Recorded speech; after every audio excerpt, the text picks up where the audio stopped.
Hello, and welcome to my Resident Evil HD Remaster Kill All Enemies Challenge playthrough. We're going to be playing as Chris on hard mode, and we're going to select hard mode through the Once Again option. Resident Evil. So when playing on Once Again, it's possible to have a mode activated called One Dangerous Zombie, but that's not active during this playthrough. It hasn't been unlocked yet on this file. And I can explain what One Dangerous Zombie is later on in the video.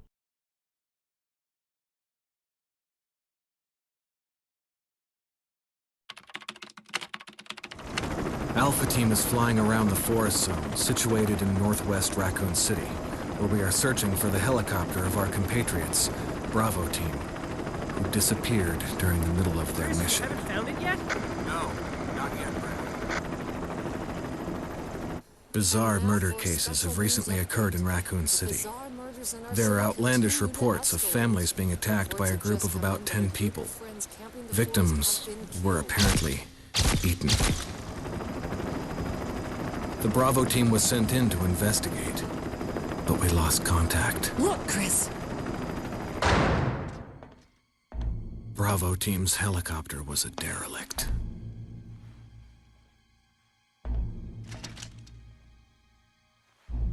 Save for the remaining body of Kevin.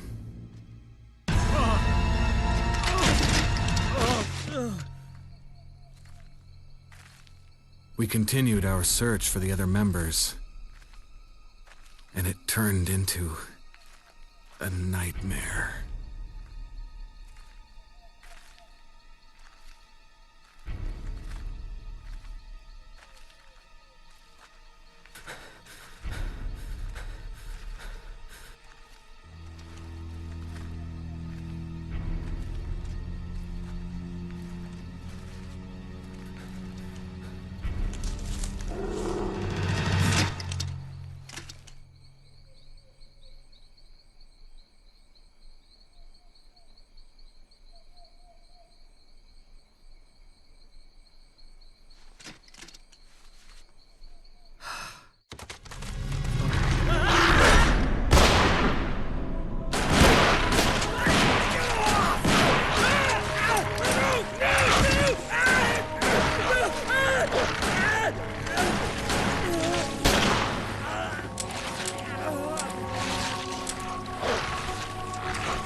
This way. Damn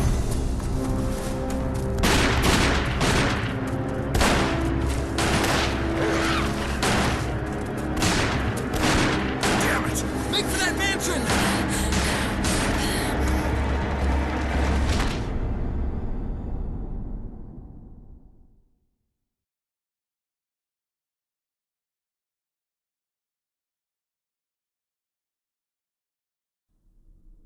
There are only 3 STARS members left now. Captain Wesker, Jill, and myself. We don't know where Barry is. Is everyone all right? Barry. Where's Barry? He's... No. What was that? I'll go and check it out. All right. Jill and I will stay and secure this area. Chris? Take care. Yeah.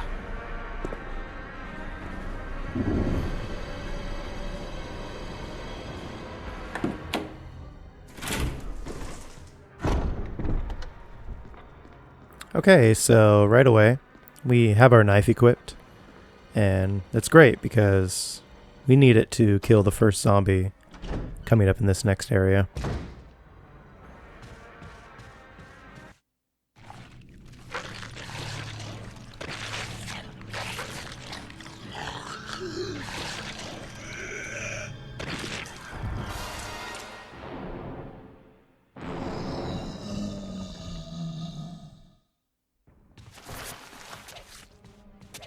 So, not only are we going to be killing this zombie with a knife, but we're going to be killing every zombie in the game with a knife, and I'll explain why later on, because it's a bit to get into, but for now, I'll just kind of talk about knife strategy, and essentially we want to circle the zombies with the alt controls, and we want to keep like a specific distance from the zombie, not too close, not too far.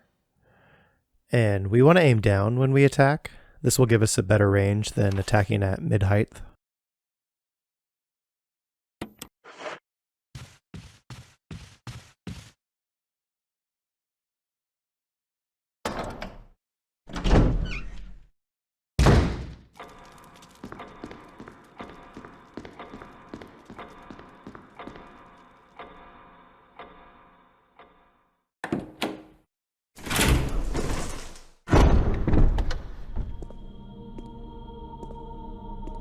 Wesker? Jill? Where did they go?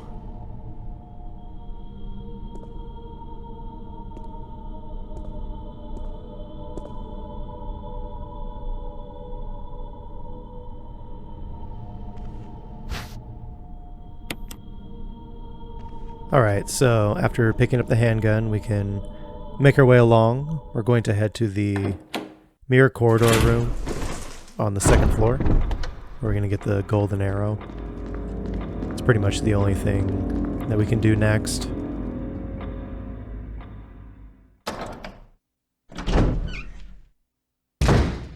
So Chris's version of this challenge playthrough is considerably harder than Jill's, and I'll point out certain things as we move along.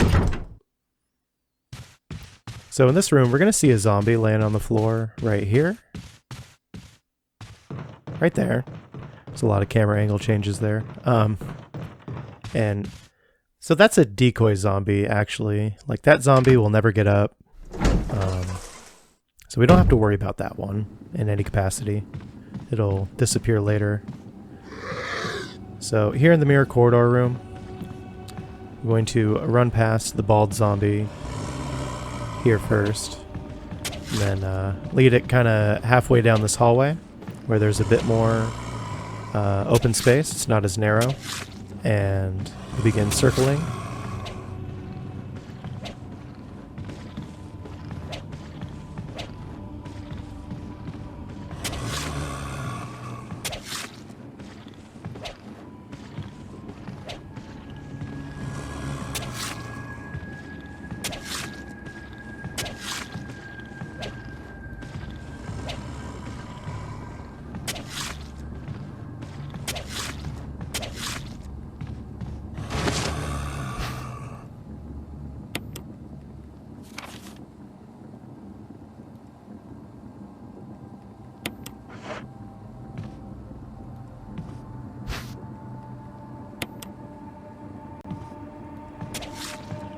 So this zombie right here, we're going to lead it to the middle of the hallway like the other one, but this one walks pretty slow, and so as we're leading it over here, we can get some attacks in and not worry about getting grabbed as long as our movement is good.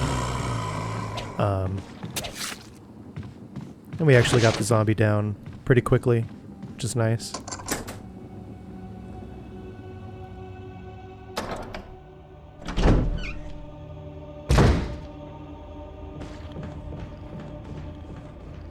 So in this area, we're going to lead the zombie into the corner where there's more room to kind of run around. It's not the best space to circle zombies in, but it's better than the narrower areas outside of the corner. And to talk about some zombie attributes, not all zombies move the exact same. Some zombies will walk faster than others or slower, and some zombies have a higher turning speed than others do. So sometimes you'll notice that zombies will be pretty targeted in on you, and as you try to circle them, they'll just kind of, it's like they're locked in on you. So not every zombie encounter is going to be the exact same. Not just due to how zombies move, but due to the geometry of the areas that we're fighting them in.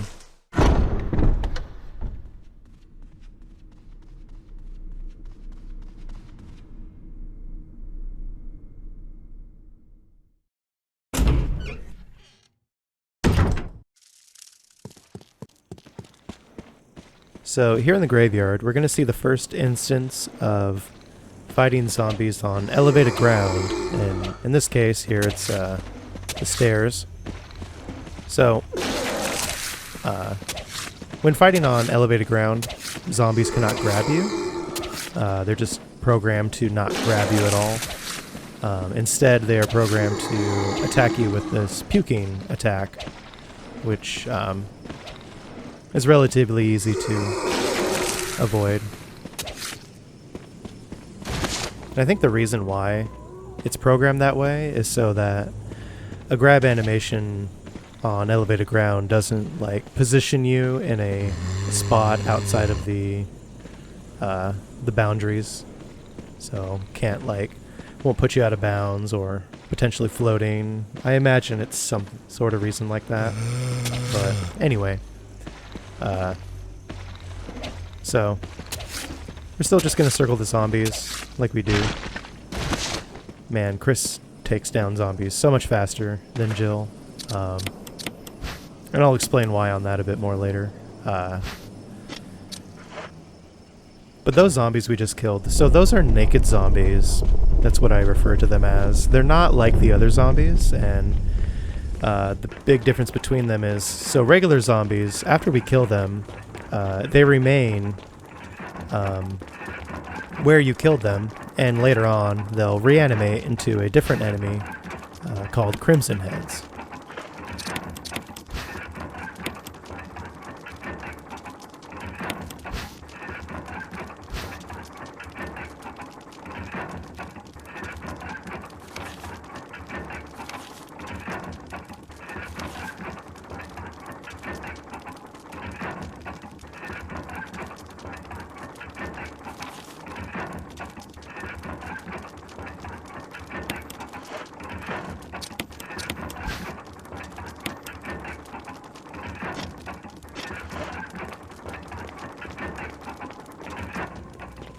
So to explain exactly what a Crimson Head is, it's a zombie that reanimates and they move much faster, they'll run at you, and they have claws protruding from their hands, so they have a swipe attack, and they are much more difficult to deal with.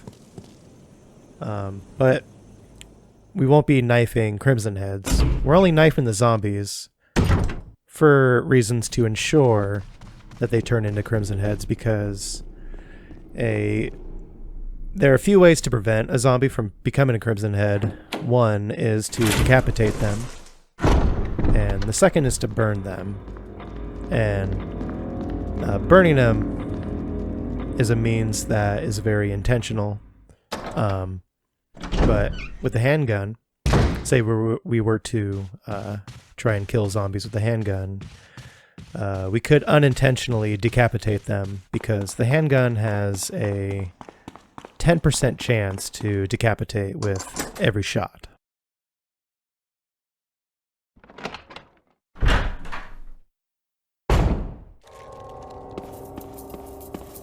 Alright, so here in the kitchen, we're going to grab our first old key.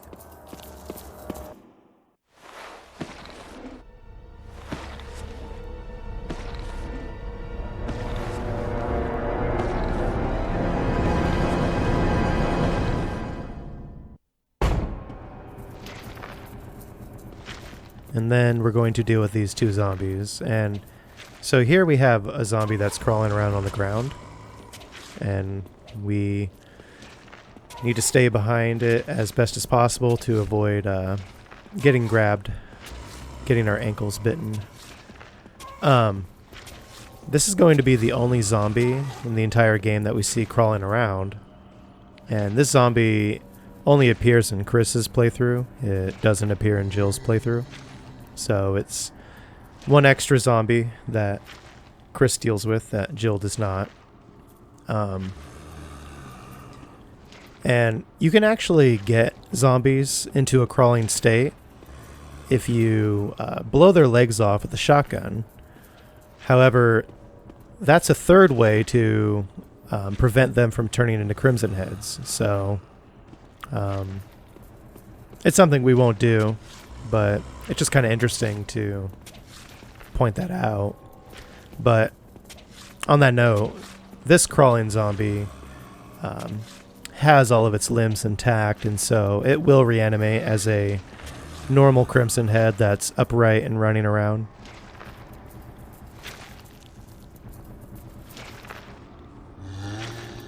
I'm going to also take this moment to talk about zombie HP. And so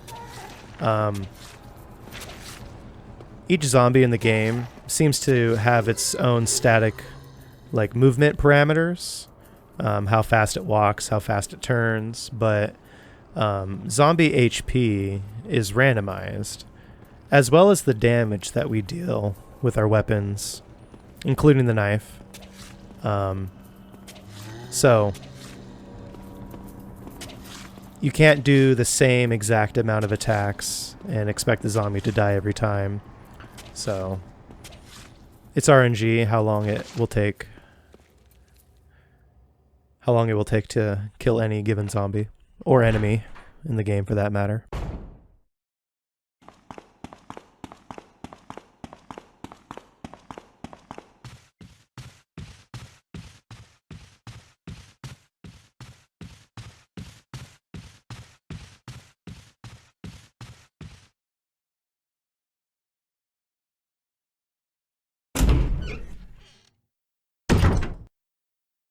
So upon returning to the stairway here, we'll see our first encounter with crows, and you'll notice that that decoy zombie has disappeared.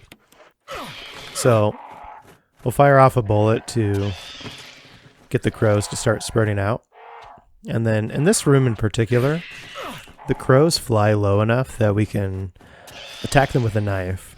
And so when we attack a crow, they make one of 2 noises. Sometimes they make a loud screech, and then sometimes they'll make a quieter screechy noise. And when they make the loud screech, like those 2 just did, it confirms that they're dead. But otherwise, if they make the lower pitch noise, then they're still alive. And if you shoot one and it's still alive, then you can knife it while it's on the ground, but you have to wait about a second because the crow has some invulnerability after landing from being hit, so you have to time that just right.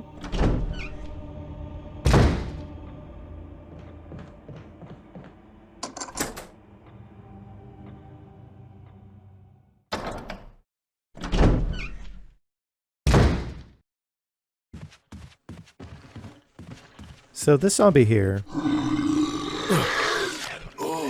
we unfortunately got grabbed by, but the idea is to bait a lunge from the zombie and then run past it after that. But if you do get grabbed, you don't have any self-defense items, which we don't yet, you have to wiggle out of the grab, and by that you just have to mash on any movement input, so you can wiggle the movement stick around, spin it, or you can mash on the D-pad. And if you don't wiggle out of a grab, then like a zombie will continue to munch on you and you'll take even more damage, so something to consider. But anyway, in this area, we have 2 zombies. We want to lead them to the staircase. And fighting on the elevated ground is preferred than normal ground. And that's because of how much easier it is to avoid getting grabbed, and it's just much more safer. Elevated ground is a blessing when trying to kill zombies with a knife only.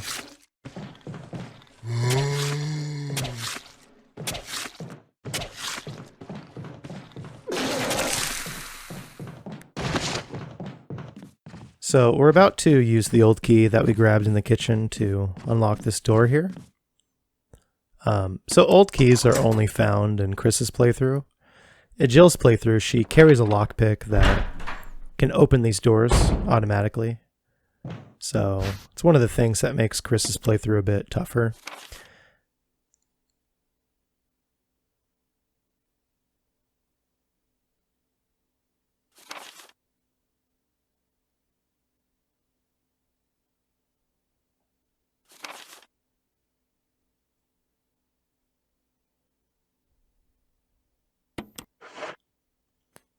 And the thing about the old keys is that when you open a door with one, then it's used up. So it's different than like the main keys you find, like the sword key, how it's one key that opens up all these different doors. So we have to find all 5 old keys in order to open up all the 5 doors that they will open.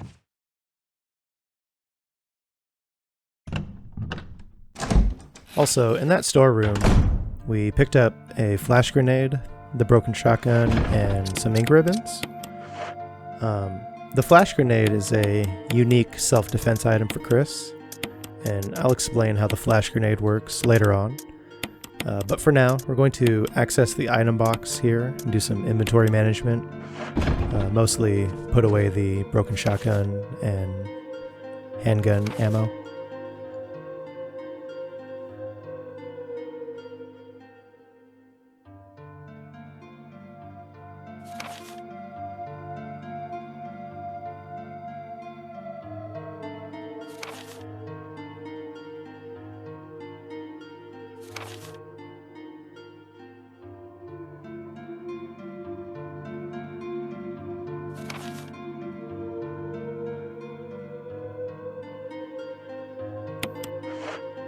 So that lore explains how to burn zombies, but again, we're not going to be doing that throughout this playthrough.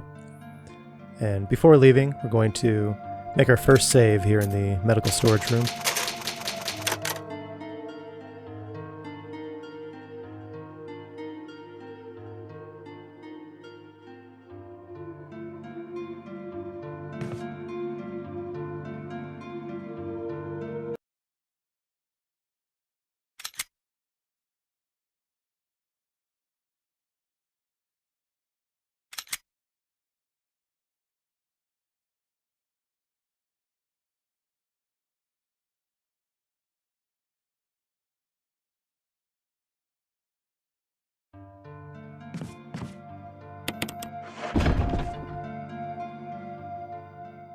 Alright, so as we leave this room, I want to point out the zombie that's lying on the floor right here. So that's just another decoy zombie that we don't have to worry about. We'll see that it disappears later on in the game. So now we're going to be heading to the east side of the mansion, and as we make our way along, I want to talk a bit more about the handgun and its crit rate. So I mentioned that each shot with a handgun has a 10% chance to crit or decapitate a zombie. That's not entirely accurate, and it's not entirely random when a crit happens. So what's going on with it is the game is generating a table of information that determines which bullet will crit and which will not. And so that information that's generated is generated when you start the game, and it persists between saving your game, quitting, and reloading. Meaning that we can track the shots that will crit and the shots that won't.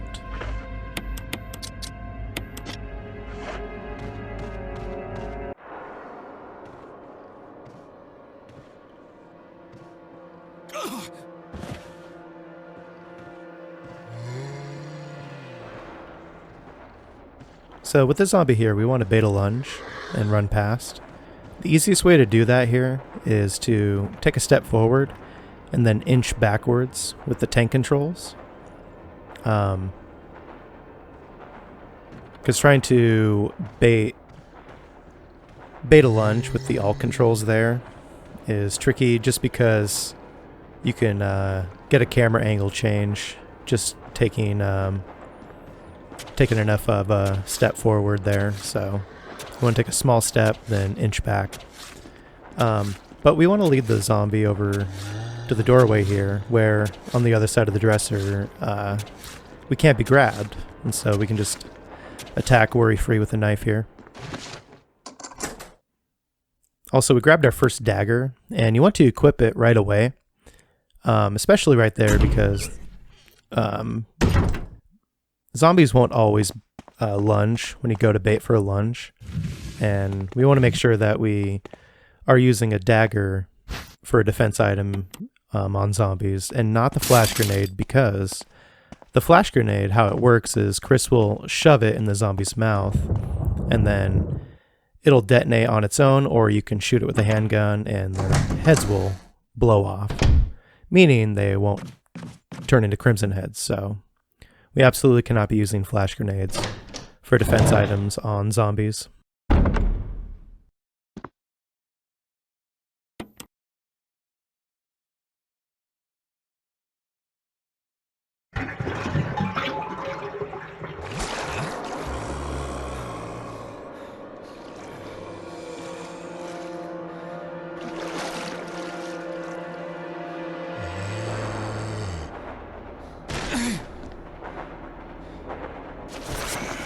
Alright, so we want to grab this old key and then just leave the bathroom.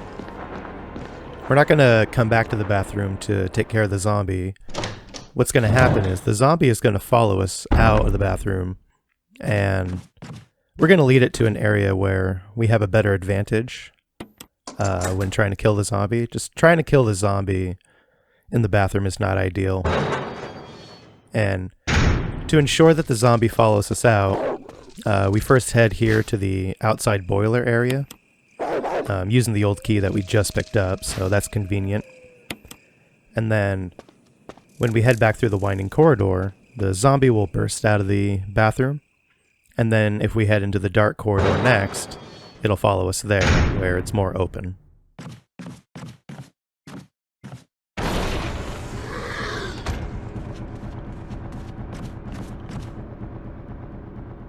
Also, if you're wondering why I just don't kill the zombie in the winding corridor, that's because later on, we get ambushed by 4 zombies in the winding corridor. And by that time, this bathroom zombie may turn into a crimson head. And so, to avoid all of that, we just leave the zombie here and ensure that we don't have to deal with the crimson head when getting ambushed in the winding corridor. Also, this area has another zombie, and luckily I took down the bathroom zombie before this one got closer. But dealing with 2 zombies in an area isn't too terrible. They tend to group up together real nicely, actually. But anyway, one last thing about the bathroom zombie is that's an extra zombie that Chris has to deal with that Jill does not, because in Jill's playthrough she stomps the zombie's head during the cutscene, and it never reanimates into a crimson head. It's never an active enemy. The zombie model just disappears upon leaving the bathroom, so... But Chris has to deal with it, so far that's 2 extra zombies that Chris deals with that Jill does not.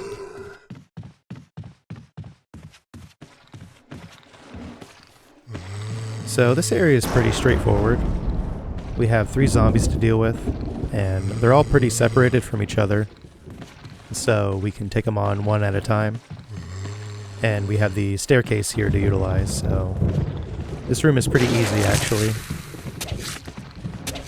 And I'll take this time to talk about Chris's properties. So compared to Jill, Chris has more HP, so he can take more damage, obviously. Damage from enemies is randomized, just like our damage to them. But Chris can roughly take 4 zombie bites before he'll die. Sometimes he'll die in 3, sometimes he'll die in 5, without healing. But Chris can take a bit more damage. And then Chris has, Chris's knife is better than Jill's. Chris's knife is customized for him specifically. And so it does more damage. And Chris's attack animations with the knife are faster than Jill's. So not only does he have a better knife that deals more damage, he has a higher attack rate. So Chris's overall DPS with the knife is much better than Jill's, and so he takes him down a lot quicker, which is really nice, considering that we're killing every zombie knife only. And I mentioned that we're doing that to ensure that the Crimson Heads will animate, but there's another reason why as well, and I'll get into that later on. So there in the storeroom, we picked up an old key, but we don't need that right now, so we deposit that and the chemical as well. And we grab the broken shotgun because we are on our way to get the real shotgun. And Chris is required to use the broken shotgun in order to get the real shotgun, whereas Jill has the luxury of skipping the broken shotgun, and she can just get the shotgun for free, basically. So that's another thing that makes Chris's playthrough a bit tougher. And on that note, another thing that makes Chris's playthrough tougher is his inventory space. He only has 6 slots compared to Jill's 8. And so this doesn't make the gameplay any harder per se, but it makes routing a lot more challenging. We have to run around the mansion more and deposit more items in the item box. And when you factor that in, as well as the old keys that he has to pick up, overall, Chris's route is just a lot longer and a lot tougher to execute efficiently.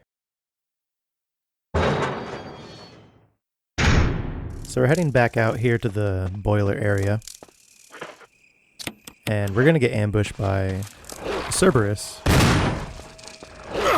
the zombie dogs.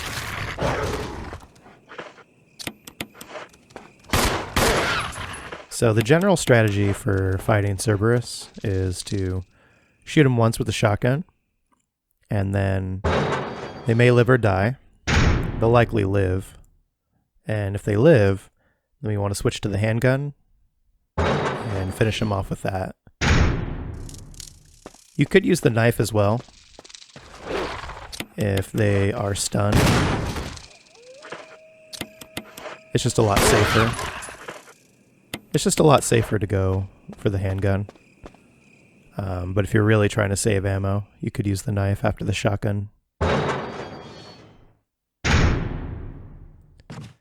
And how that area works is the first time you enter, it's safe.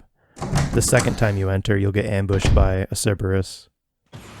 And then the third time you enter, a second Cerberus will ambush you. And then speaking of getting ambushed, walking this direction through this L corridor, we'll get ambushed by 2 Cerberus here. You see the last one died from 1 shotgun shell.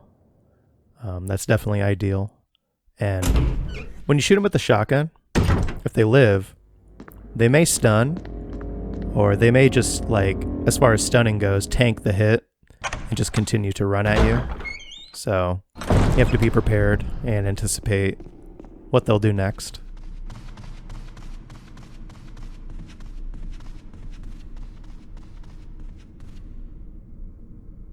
So heading into the C corridor here, we're going to have 2 zombies to deal with, and they're pretty separated from each other. So likely you'll be able to take out the first zombie before the second zombie makes its way over to you. And I'll talk about Chris's movement speed now.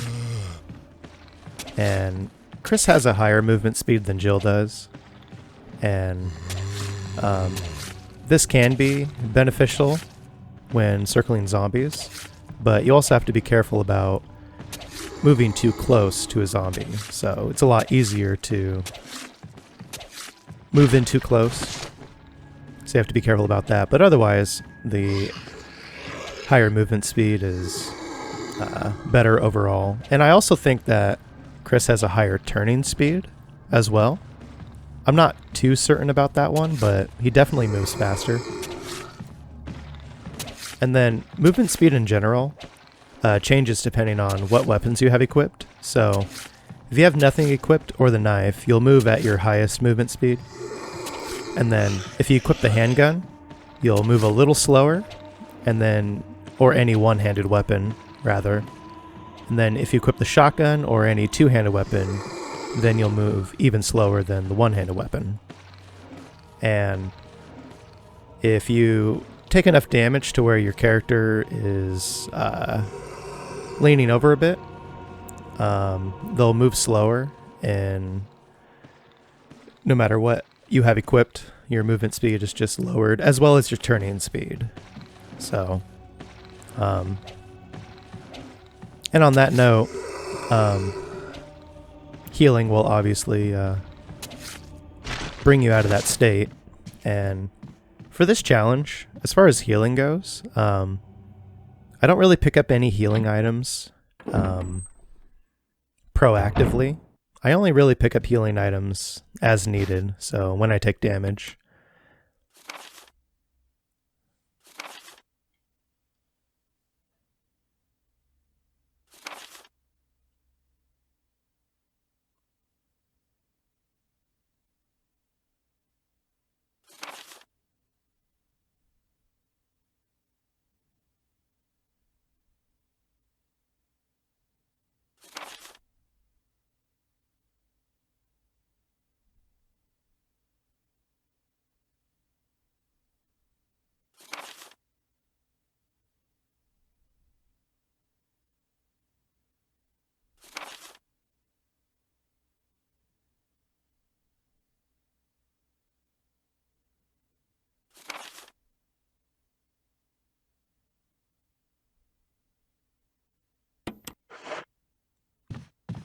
So essentially, we're just going to be picking up healing items as needed, and there's going to be many times where we won't even have the inventory space to hold any healing items.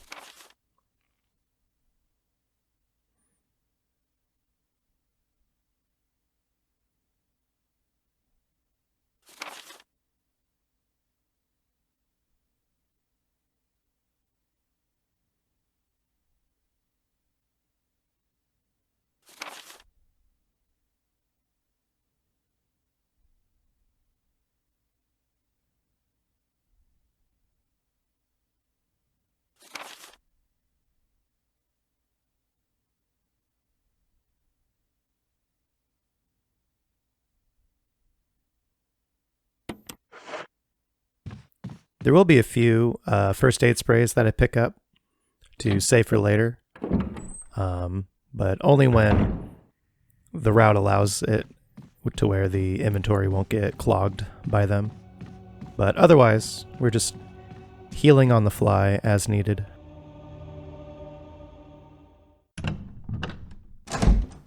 So now we're going to head back out to the graveyard area and grab some shotgun shells there. And here you'll notice that the naked zombies that we killed earlier are gone. And again, that's because they're not normal zombies that will turn into crimson heads. And with that being said, We could have killed these zombies with the handgun and potentially gotten a crit. It wouldn't have mattered. But the reason why I still killed them with a knife is just to save handgun ammunition. And on hard mode, the ammo economy in the game is very tight. And by the end of it all, we'll have found all the ammo and used it all up while playing pretty efficiently. So we just don't have any room to waste any ammo, really.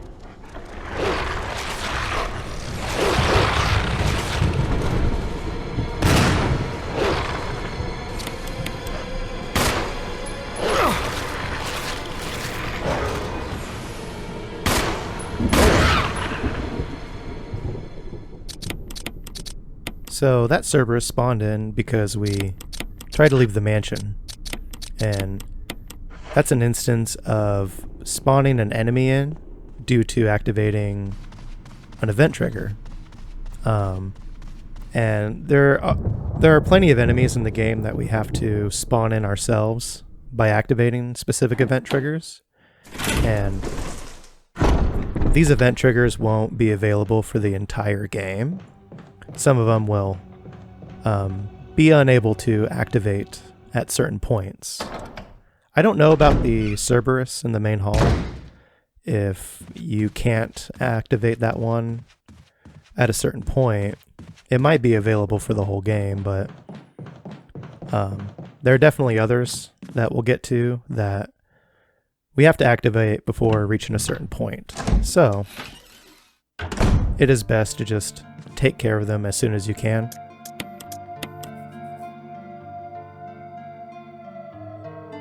And here we're going to do some inventory management. We're going to grab the chemical and the old key and hold on to this dog whistle that we picked up in the small library. And then we'll make our second save here.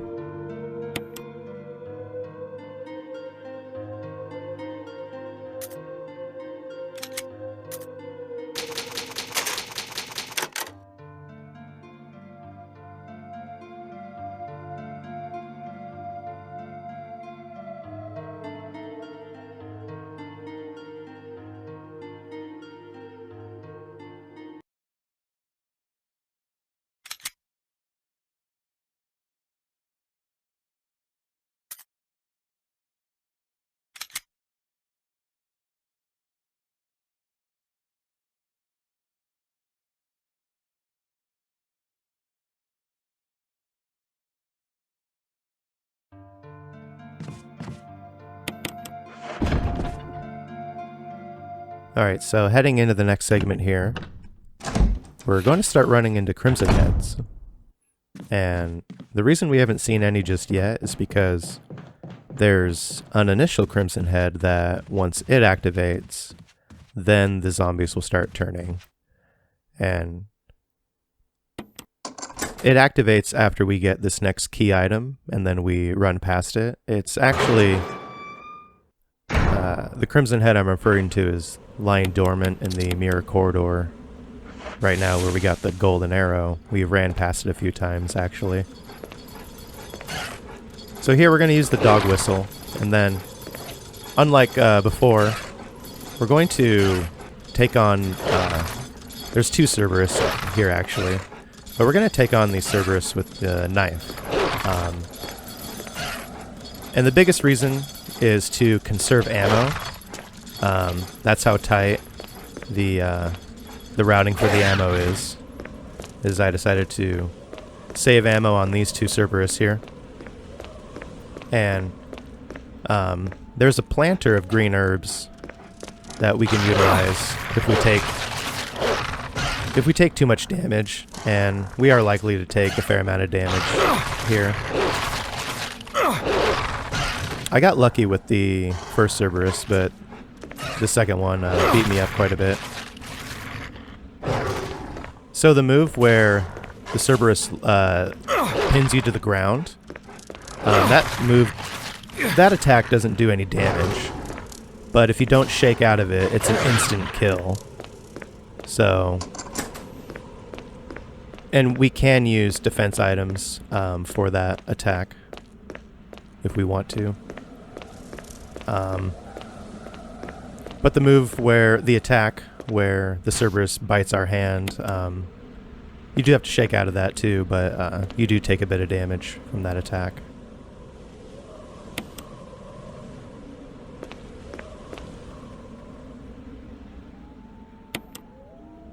So I want to talk about the shotgun properties a little bit. And so the shotgun has its own crit rate, like the handgun, which is 60%. But like the handgun, it isn't entirely random. It has its own table of information about which shot will crit and which won't.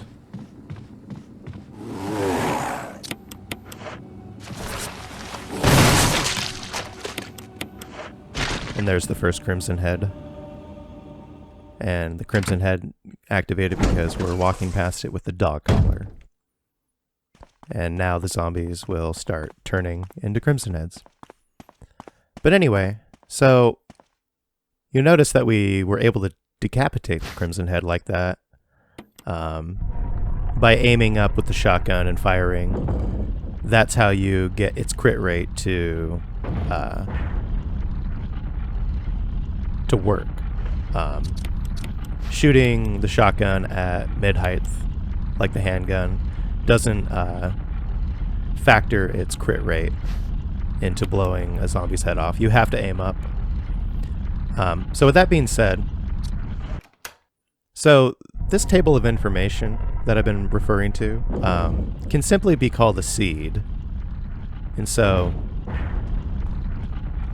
the shotgun has its own seed, the handgun has its own seed for the crit rate. And but unlike the handgun, the shotgun seed has some special properties, which is the first shot is always guaranteed to crit. So when we shot the Crimson Head, that was our first attempt at a crit shot, and so it's guaranteed. And then after the first shot, then it's statistically 60% to crit. But there's another unique property to the shotgun seed, which is if we save our game and then load it up, the seed resets entirely, including the first shot being able to crit, guaranteed. So in between saves, when we load up a new segment, we'll know that the shotgun will crit, and so we can utilize that to our advantage, which is pretty neat. And it's a pretty cool strategy that is implemented for this challenge.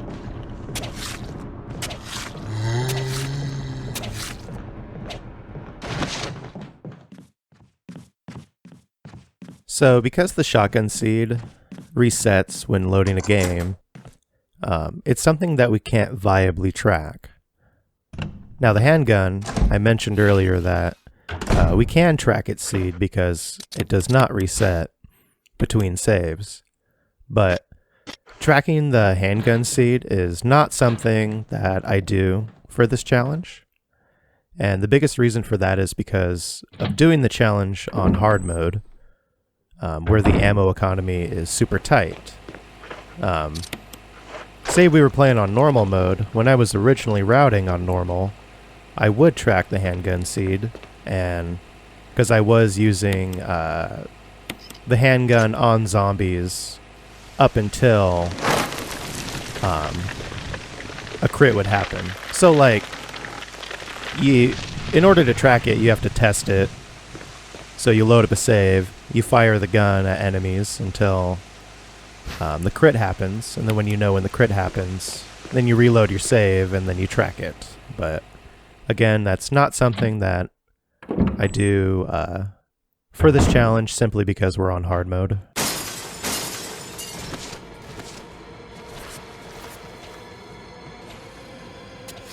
So these two zombies can be tricky to deal with in this area because it's all tight corridors.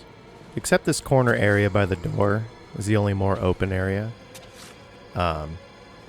And also, being mindful of when the camera angle changes is important, because using the alt controls, if the camera angle changes and you think you're going to be moving one way, you're likely to accidentally move the wrong direction, which tends to be towards the zombies. So it's something to be really careful about.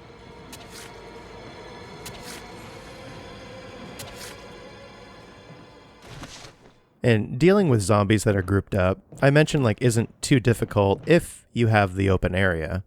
But if you're in a really tight corridor and the zombies group up, you're likely not to be able to run past them.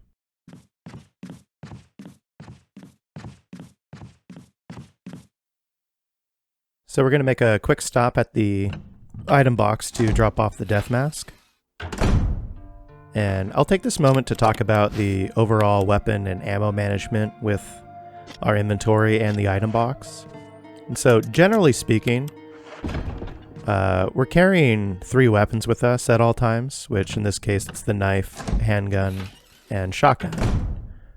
Sometimes we'll deposit 1 or 2 weapons if we need the inventory space, but the route overall allows us to carry these weapons with us at all times so we can deal with the encounters that come up efficiently. And generally speaking, we're not going to carry any excess ammo with us. Sometimes we will, but for the most part, we leave excess ammo behind because we're either going to pick up more or we just won't need it until the next item box visit.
So the best thing to do in this room is to run back over here by the door where there's more room to run around.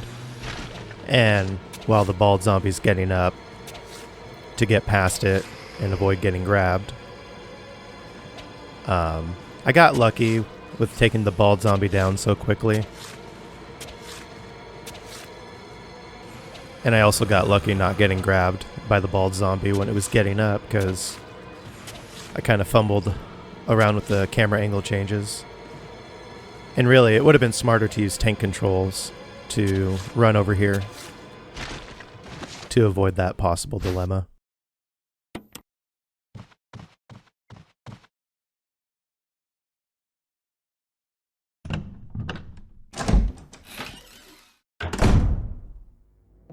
So now that the zombies can turn into Crimson Heads, we have to anticipate them as we make our way around the mansion.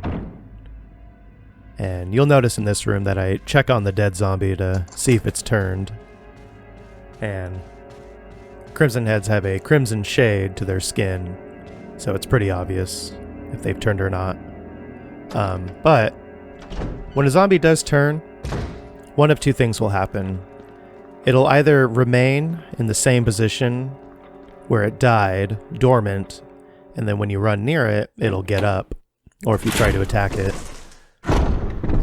Or the Crimson Head is already upright and running around in the room it's activated in, and so when you enter a room with an active Crimson Head, it'll immediately start charging at you from its default position. So you'll notice that I'll enter rooms where I'm anticipating a Crimson Head, and I'll have a pause to see if it's active. Like, I should have paused when I entered this room, but that doesn't really matter. And so we'll always go for a critical shot on a Crimson Head. Luckily this one, it didn't die from a crit, but it died from damage. But the shotgun is not guaranteed to kill in one shot, because damage is randomized. You. Chris Redfield, Alpha Team. We're here to rescue you. Richard, what the hell happened to you? Chris, this place... Get your team out of here. Demons everywhere. Don't talk. He seems to have been bitten by a poisonous snake, but the size of the bite mark is huge. It's not just any ordinary snake. Take my word for it. He needs serum. I left it in another room. I'll go get it. Please hurry. Hold on. I'll be back.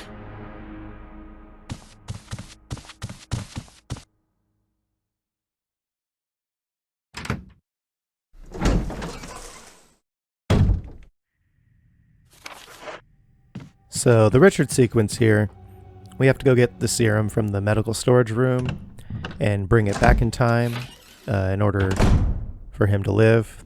We're on a time limit, so if we don't bring it back in time, Richard will die. Which is bad because we need Richard to live in order to ultimately get the assault shotgun, which is the better shotgun that we currently have. So, very important. And I take the outside balcony area here over to this side of the mansion, which is a little slower than going through the second floor dining room area, but the second floor dining room could potentially have a Crimson Head that I can avoid by taking the outside balcony, and it's not necessary. I'm only doing it to avoid one potential Crimson Head. And here we're going to do some inventory management. We'll grab the shotgun ammo and deposit the old key. And so the reason why I'm trying to avoid potential Crimson Heads is because I simply don't have enough ammo to take them all on for now. So it's possible to run out of shotgun ammo, which is what we need to take on Crimson Heads. We don't want to try and take them on with only handgun ammo, or just the knife even. So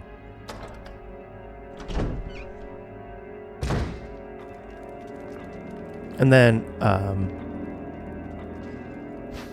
we're gonna grab this blue gemstone on our way back here.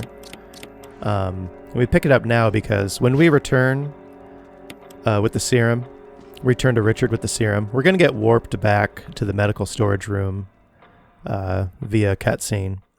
And that's going to put us near the tiger statue room to use the blue gemstone. So it's efficient to pick up that blue gemstone now.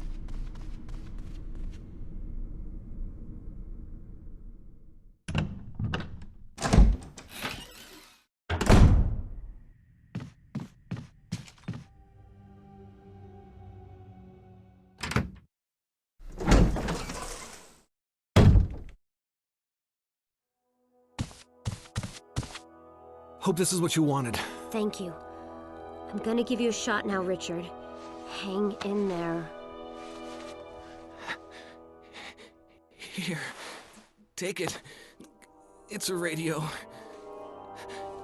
Take care of yourself, Rebecca. Richard! He's okay. He's just unconscious. Rebecca, it's not safe here. Let's get Richard to a safer place. Right. Richard's doing well, Chris. He should recover soon. Good. Richard needs you now. As soon as Richard gets better, we'll come after you. Rebecca, you okay with a gun? Yes. All right. I'm gonna continue my investigation. Be careful. Okay?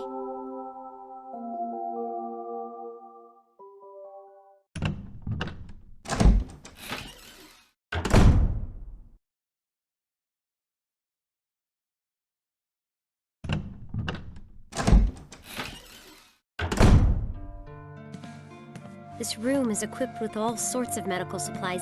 I could pretty much treat any wound. Want me to treat your wounds? No, I'm okay.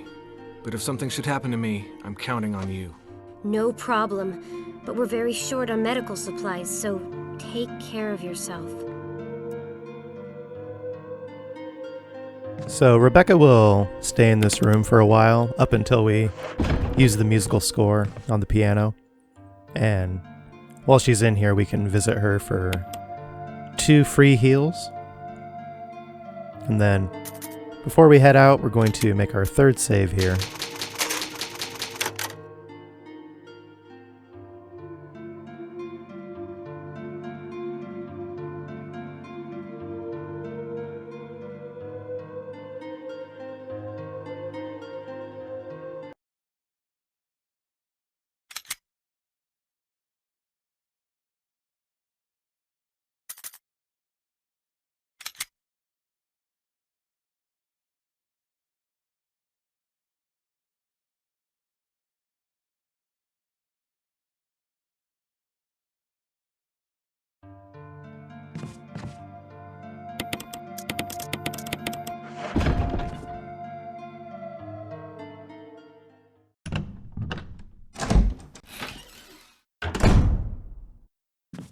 Alright, so starting this segment, we're going to head to the tiger statue room and use the blue gemstone that we recently picked up.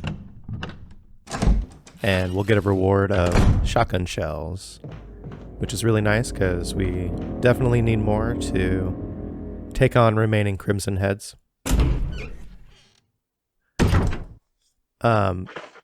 Something about Crimson Heads I haven't mentioned yet is how long they take to animate.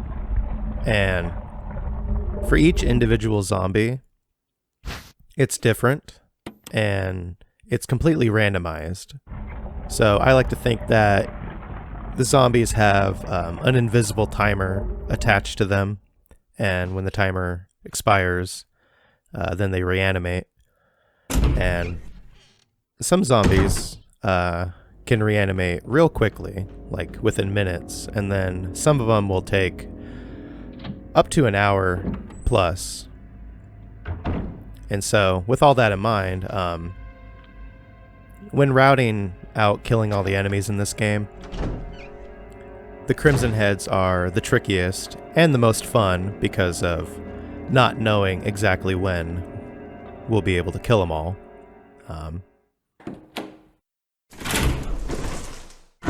And we have specific Crimson Heads that we want to take care of first before others.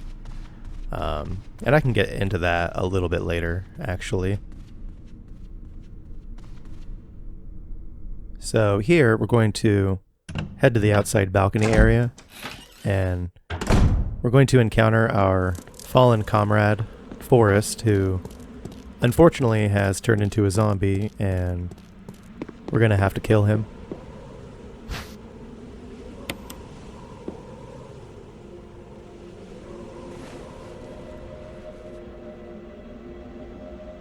No.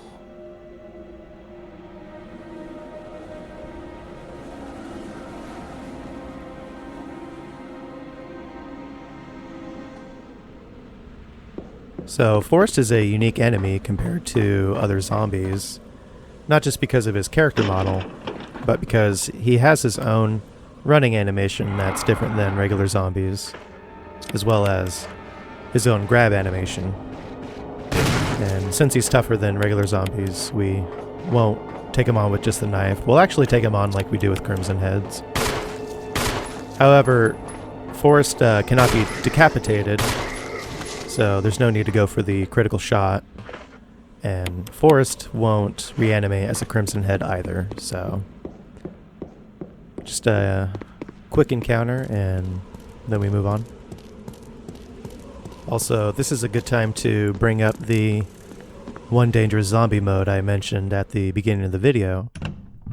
And so, Forrest is the one dangerous zombie in said mode, and how it works is Forrest is missing from the balcony area, and instead he is located in various areas throughout the mansion and the residence area, and he replaces certain enemies in the rooms he appears in.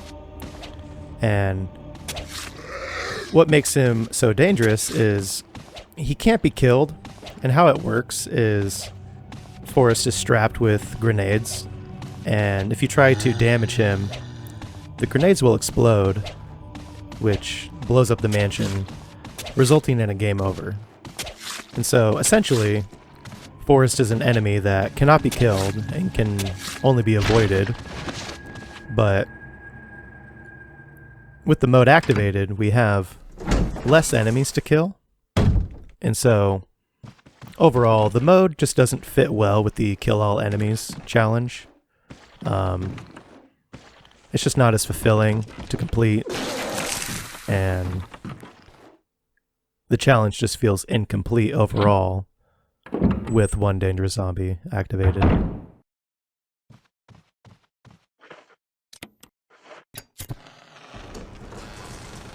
So after lighting the candle here, the zombie outside the room will follow us in. And the reason why we do this is to prevent it from possibly despawning, actually. And how that works is later on when we head to the attic, which is the other room that the corridor leads to, we'll fight Yawn, and after the Yawn fight, the game will load a cutscene trigger in the corridor, and that cutscene trigger will happen if we get poisoned during the Yawn fight. And because the game loads a cutscene trigger in the corridor, it despawns any remaining enemies, which includes a killed zombie that's waiting to turn into a Crimson Head. So, if we were to kill the zombie in the corridor, we would have to kill its Crimson Head before we engage Yawn. And because of how random it is when zombies turn, we could potentially be waiting a long time. So, if we lead the zombie into this room, then we can return for the Crimson Head at any time.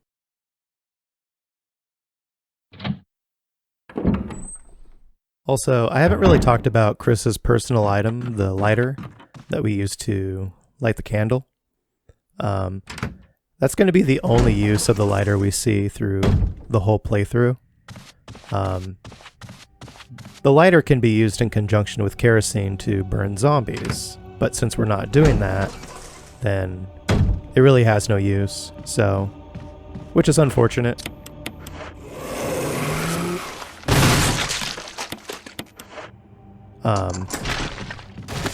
Chris and Jill have different personal items.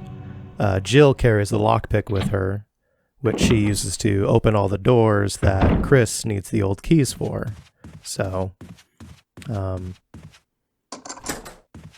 just another aspect that makes Chris's version of this challenge a lot tougher. He has less inventory space, he needs to pick up the old keys, and his personal item is practically useless.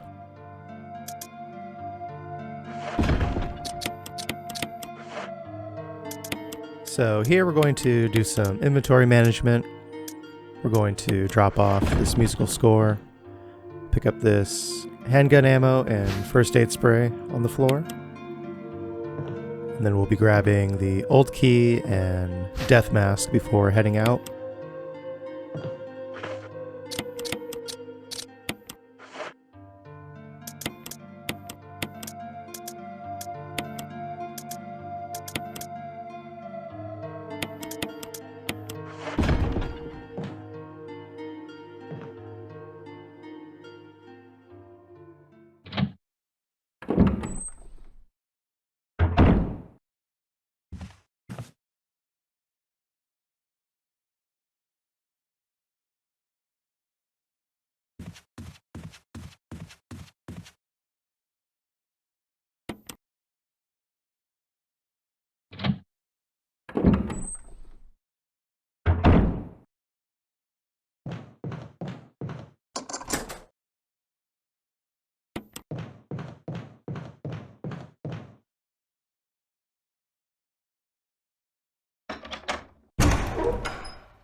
Alright, we're going to take on a total of 4 zombies here. And with the right strats, it's not terribly difficult, actually. So they bust through the windows in 2 groups of 2. And we'll lead this first group to this area of the corridor, where there's room to circle them. Luckily, though, we took them both down in the hallway before getting there. And so then we'll just do the same with this group of 2. There, I didn't give myself enough room around the corner, and I got grabbed.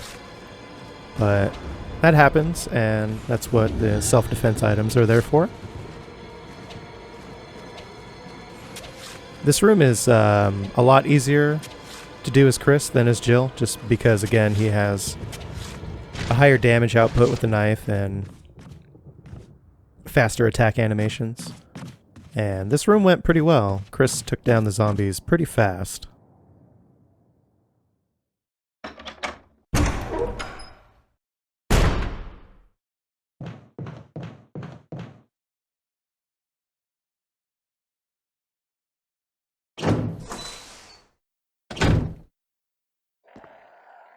So here in this room, we're going to fight crows again. And unlike our first encounter with crows, in this room, they don't fly low enough where we can attack them with the knife. If they fly in for an attack, and we can connect an attack there, we can. Like, I made some attempts right there, but they have to be coming in for an attack to get them with a knife. So, we're going to opt to use the handgun. And earlier I mentioned how to tell if a crow dies from an attack or not. You listen for what sound it makes. I said that it'll either make a high-pitched screech or a low screech, but more accurately, it will make a low chirp. And that's how you know that your handgun didn't kill the crow. And so, again, in that case, the crow will land on the ground, and then you want to follow up with the knife, but you don't want to attack it right away because when it lands, it has a moment of invulnerability, about a second. So you want to wait for that invulnerability to pass and then go for the knife attack.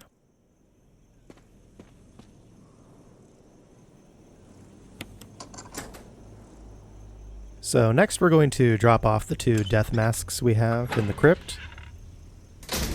And I'm going to take this time to talk about something important that I've touched on a little bit, but I want to go into more detail, and that is preventing enemies from despawning. And there are a large number of enemies that can despawn, and there are different ways of that happening depending on which zombies we're considering, but there's a large majority of the zombies that will despawn in the mansion. And we need to prioritize killing them and killing their Crimson Heads before other Crimson Heads that we can wait as long as we need to kill them. And so what happens is, as we progress through the game, we eventually will leave the mansion into a different area, and then when we receive a certain key item, we'll come back to the mansion, and upon returning to the mansion, certain areas will populate with hunter enemies, and the rooms that the hunters are populated with will despawn any remaining enemies that were there before, specifically zombies and crimson heads. So we have to prioritize those rooms, those zombies, those crimson heads before others because of this. And we're not going to be able to kill them all before we initially leave the mansion. And so what's going to end up happening is we'll leave the mansion, we'll make progress, and then before we receive that key item that inevitably changes the state of the mansion, we'll come back and take care of the remaining crimson heads that we need to, and then progress to basically the point of no return as far as when we can kill those remaining crimson heads. And as I take out more crimson heads throughout the challenge, I'll point out which ones we're prioritizing so that they don't despawn when the mansion populates with hunters.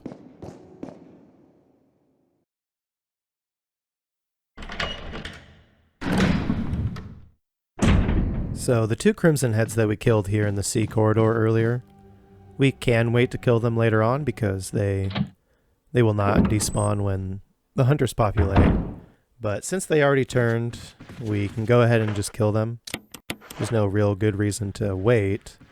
It's just they're not a priority. And besides, it's a lot safer to just kill crimson heads instead of running past them. And so there you'll notice that the first crimson head died from a crit, and the second one died just from damage. And after it went down, you'll notice that I aimed my weapon. And what I was doing is I was checking to see if the crimson head was actually dead. And the reason why I did that, and you haven't been noticing me doing that until now, is because zombies and crimson heads will attempt to fake their death when you attack them with a weapon that isn't the knife. And so you have to make sure that they actually die. However, with the knife, if a enemy goes down with a knife attack, then it's guaranteed dead, so you don't have to check. You'll notice that after I kill a zombie with a knife, I just run off because I know it's dead, but that's not the case when attacking with other weapons.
So here's the first B-type enemy in the game, and we want to kill it before leaving the room because otherwise it will despawn. Although there's no good reason to not just kill it now, but I thought I'd point that out. But something interesting about B-type enemies is this isn't the only B in the game.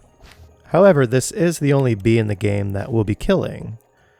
And I'll get into that later on, but just know that there are some exceptions to the kill-all challenge. We won't technically be killing every single enemy, and I feel like the exceptions that I make are better fitting for the definition of kill-all. I choose to skip certain kills because I believe that they are arbitrary. And in no way do I skip kills to make the challenge easier. So I definitely want the challenge to be as challenging as possible. And in fact, there are certain enemies in the game that I choose to kill that I think you could justify not killing them because you could say that they weren't technically killed. And I'll get into these examples as they come up because there's quite a few of them. But just know that there are some exceptions in the challenge, and how I define killing all enemies might differ from how you or someone else would define it. But I'm just going for the most well-rounded definition that I can think of for killing all enemies in this game. But anyway, we're going to do some inventory management here and make preparations for the next segment. We need to deposit the wind crest and grab the musical score, and we need to keep the death mask on us. I mistakenly deposited it here. And with that, we'll be making our 4th save.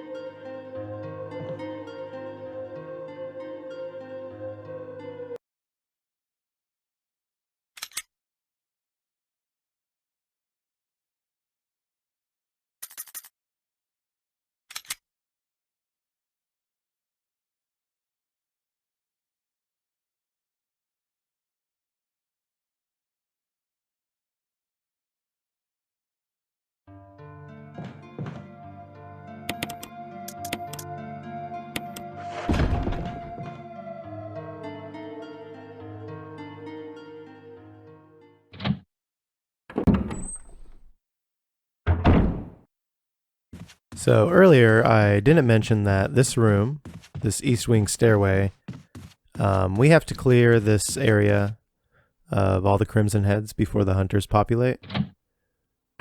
And we still have 14 Crimson Heads left in the mansion to kill before the hunters populate. And we definitely will have to return later on when we have more ammo because we won't be getting any more shotgun ammo before leaving the mansion, and we only have a total of 7 rounds. So, and again, it's not ideal to try and take on Crimson Heads without the use of the shotgun.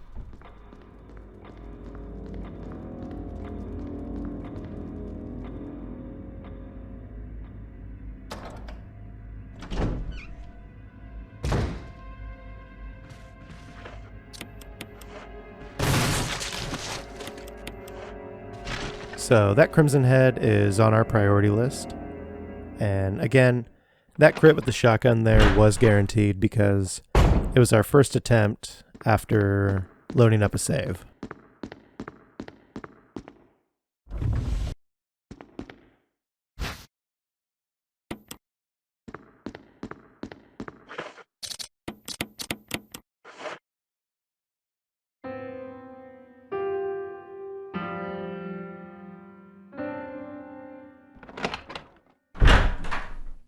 It's me, Chris. Rebecca. That sounded like Moonlight Sonata. Can you play?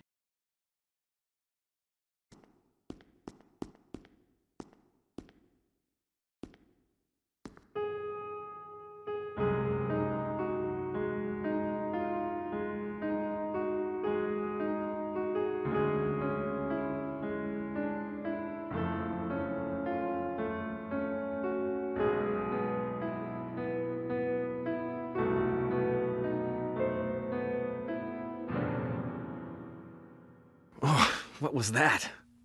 My interpretation is off a little. Let me practice for a while. Sure. But don't get too carried away. Oh, I won't.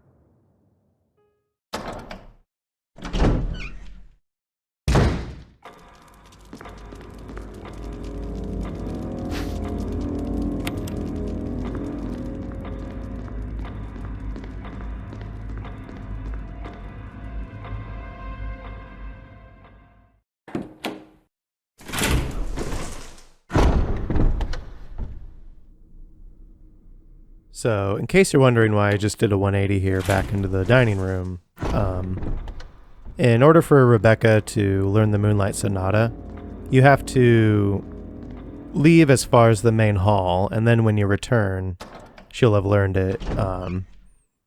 She won't learn it after a certain amount of time has passed, which would logically make sense, but you have to leave, go to the main hall, then just return.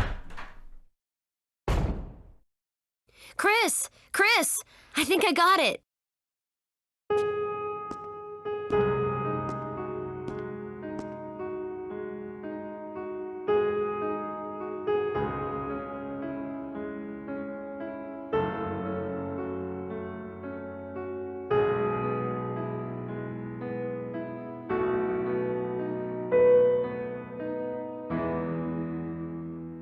Practice makes perfect.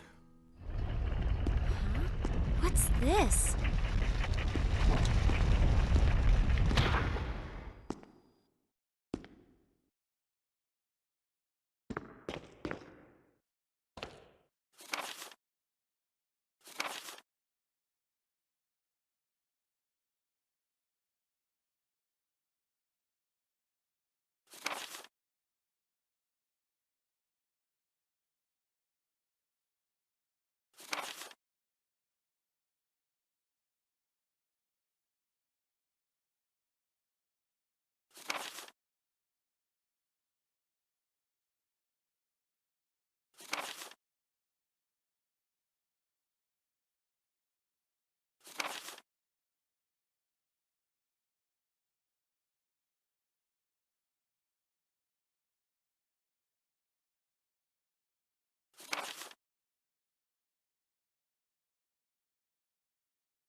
Were you all right in there? Yeah.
So now that we have the shield key, we can head to the attic and fight Jan. And before that, I want to mention that the fight with Jan is optional. All we really need is the key item from the attic, and then we can leave without killing Jan. But we aren't actually killing Jan, because whether you engage with Jan or not, we have to fight Jan again later. And if we do attempt to kill Jan, Jan will just run away. And so this is where you could technically say that you don't kill Jan, but I am including finishing off or taking down Jan's HP here as part of the challenge, however you want to look at it. I'm considering it a kill, even though Jan is not technically going to die. And here, we're picking up this handgun magazine that we didn't earlier because we didn't want to clog our inventory, and we didn't need it at that time. But now's a good time to pick it up on our way to the attic, and we will need it for the fight with Jan.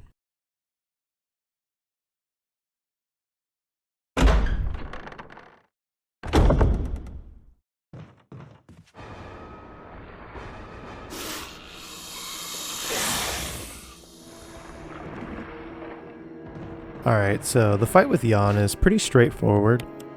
We're going to use our handgun to take down Jan. And we're not going to use the shotgun because it's a huge waste here. And we really need the shotgun shells to efficiently take down the Crimson Heads. But anyway, we're going to use the two pillars in the room to our advantage. We're going to circle them in an oval shape and use them to block Jan from being able to target us directly. And then we'll also use it to gain distance so we can fire off the handgun. And you can't let Jan get too close because his lunge attack does have pretty good distance on it. This fight is pretty tricky actually. It's a bit trickier than it sounds, but with practice it's not that difficult.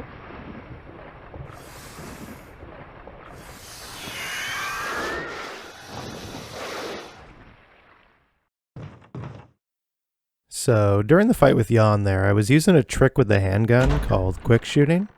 And how quick shooting works is when you fire the handgun, if you press the fire button again during the firing animation on a specific frame, on a very specific one frame, you'll fire the handgun again. And you can actually do this twice after an initial shot with a handgun. So you can do like a 3-round burst rapid succession, and like normally when you fire the handgun and you just hold the fire button, your fire rate is kind of like bam, bam, bam. But if you do the quick shooting trick and you get the 3-round burst, it kind of goes more like bam, bam, bam, bam, bam, bam. And so you can get more shots off quickly that way and effectively increase your DPS. But what's interesting is that while this mechanic isn't intended for the handgun, it is a mechanic that is intended for a different handgun that you can unlock in the game called the Samurai Edge, which is like a bonus weapon. And basically you can mimic the Samurai Edge's automatic 3-round burst with the handgun manually by pressing the fire button at the exact time that the 3-round burst would fire its second and third shot.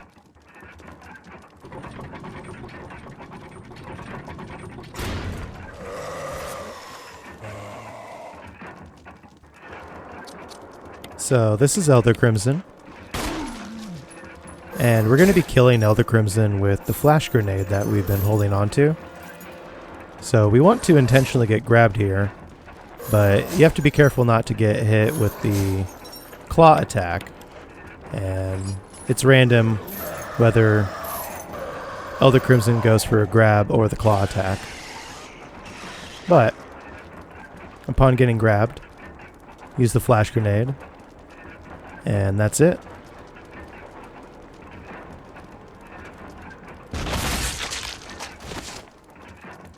I had fired the handgun at the start of the fight to provoke Elder Crimson into rushing me. It's not necessary, but it's just something I did to speed things up. So there are two reasons why I opt to use the flash grenade on Elder Crimson. One is this saves us so much ammo moving forward. And two, Elder Crimson cannot be decapitated with a crit from any weapon.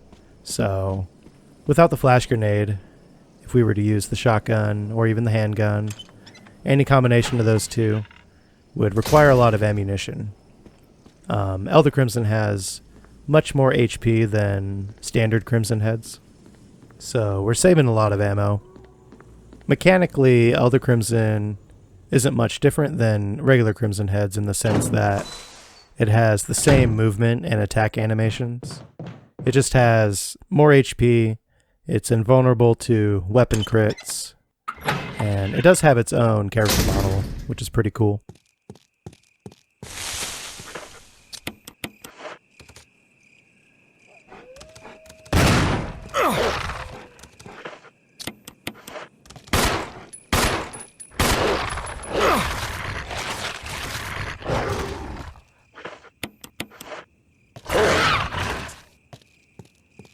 So that encounter with the Cerberus was pretty unfortunate.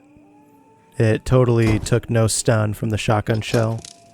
And then I didn't get any quick shooting off with the handgun. But these things happen.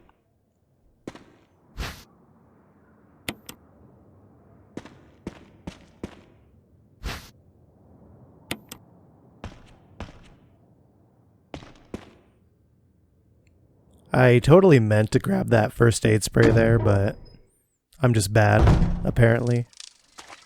But we can afford to pick it up on our way back, so no big deal.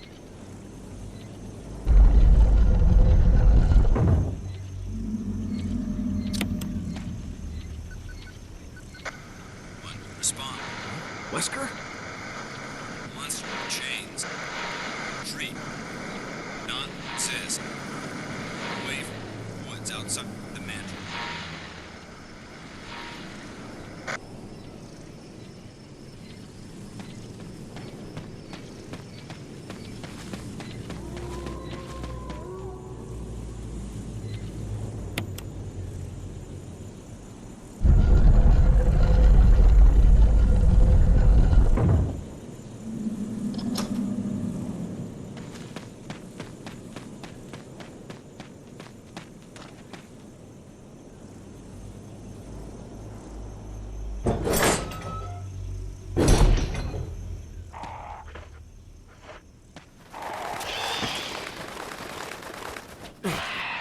So the encounter with the crows here is pretty much the same as the last one.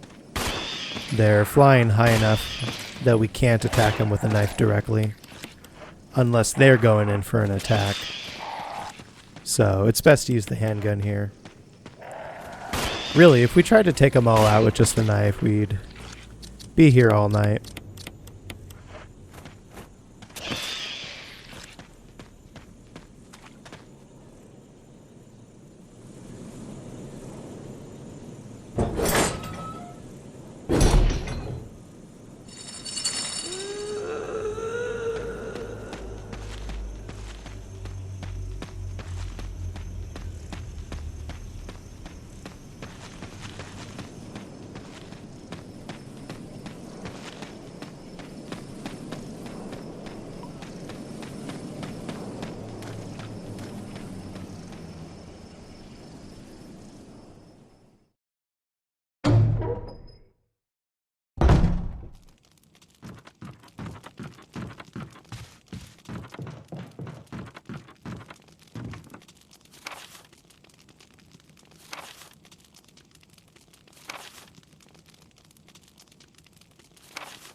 So before leaving the cabin, we're going to deposit our ammo into the item box and grab the wind crest.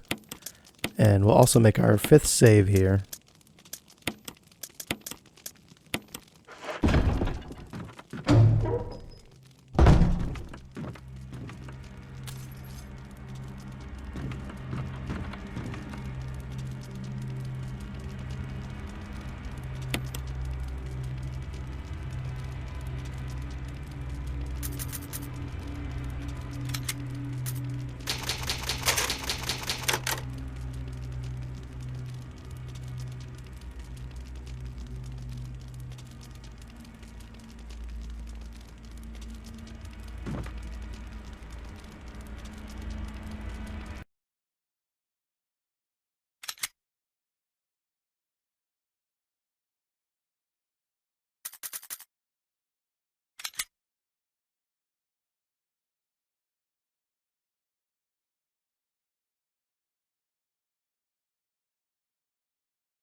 So this is Lisa Trevor, a pretty unique enemy in the game that we will not be killing because Lisa cannot die.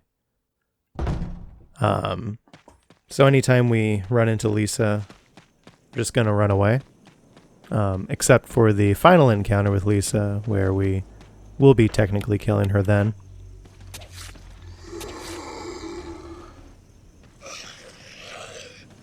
So fighting this zombie here, there's actually some elevated ground that we can use to our advantage. It's not entirely obvious, but it is there.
So the Magnum is the most powerful weapon that we obtain in the game. It deals the highest damage out of all the weapons, and it has a crit rate of 90%, which is pretty good. But we won't see its crit get put to use very much, actually at all, because the Magnum is going to be exclusively used to help kill hunters, and hunters are not susceptible to decapitation or any weapon's crit rate. But it is very important that we exclusively use the Magnum for hunters, because this maximizes our ammo economy in the best way possible. And similar to trying to kill Crimson Heads without the shotgun, trying to kill hunters without the Magnum is just a waste of ammo. This is Brad. Come in, Stars Alpha Team. Come in. Does anybody hear me? This is Chris. This is Brad. Stars Alpha Team. Bravo Team. doesn't matter. Respond. I repeat, this is... Brad, this is Chris. Brad? Damn. Thing's broken. So there are 3 Cerberus that we have to kill in this area. And I like to fire the handgun off to provoke them into running towards me.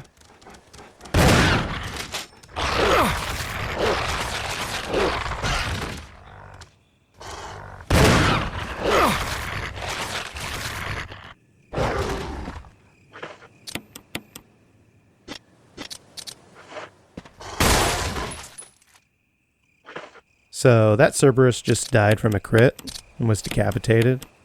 And I don't believe I've mentioned this yet, but Cerberus are susceptible to decapitation. However, they can only be crit with the handgun or the magnum, but not the shotgun. And that is because in order for the shotgun to make an attempt to crit, you have to be aiming up. And you can't aim up and shoot Cerberus like that, so...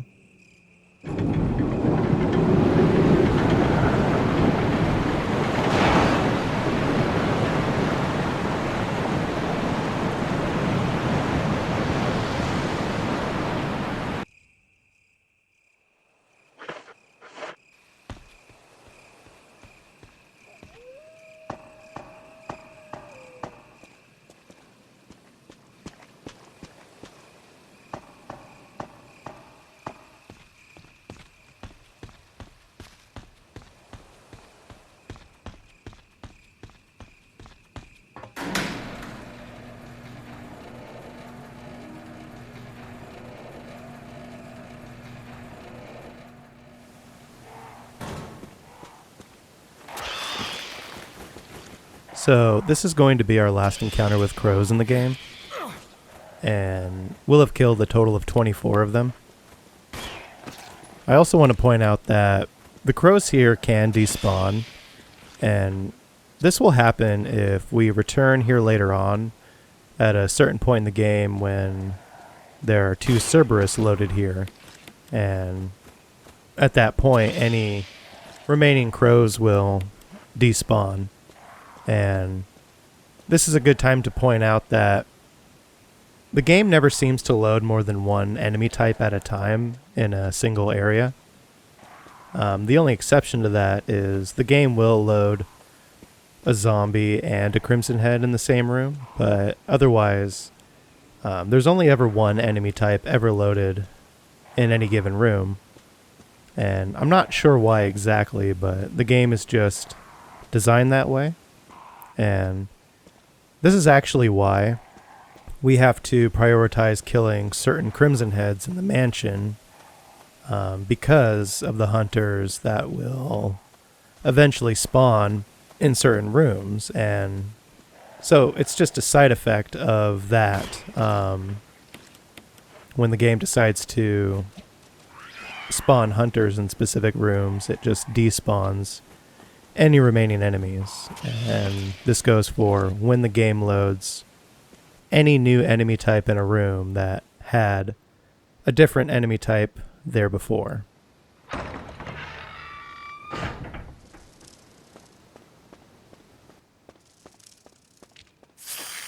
So here's the first time we see snakes in the game. And snakes are an enemy that we'll be skipping entirely. And there's a few reasons why.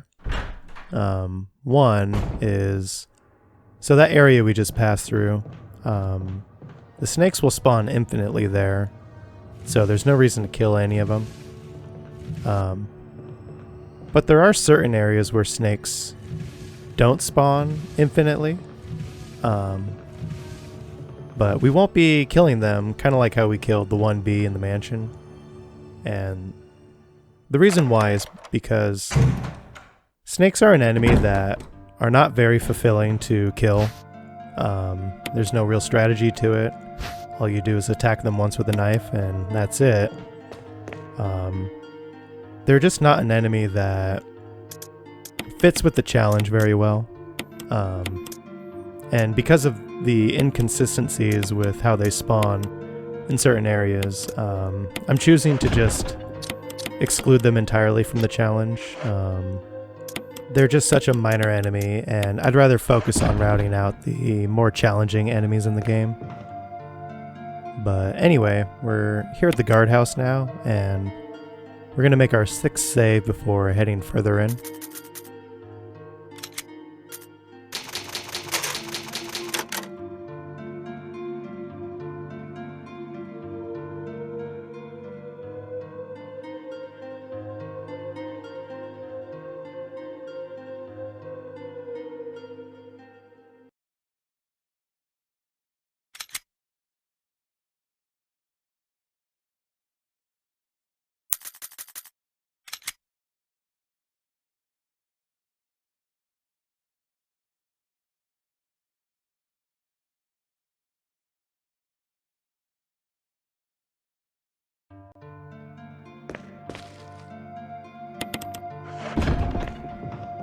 Alright, so starting off in the guardhouse, we deposited the shotgun into the item box because we're not going to need it during our initial venture through the guardhouse.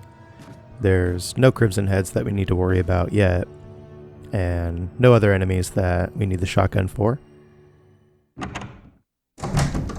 We also need the 4 open inventory slots in order to pick up everything we need to. And also, you may have noticed that I have not been reloading the shotgun, and that is because soon we're going to be getting a better shotgun, and we can't afford to carry around 2 shotguns with us, and because we can't take ammo out of any weapons, we just need to use up the rest of the ammo that is in our shotgun.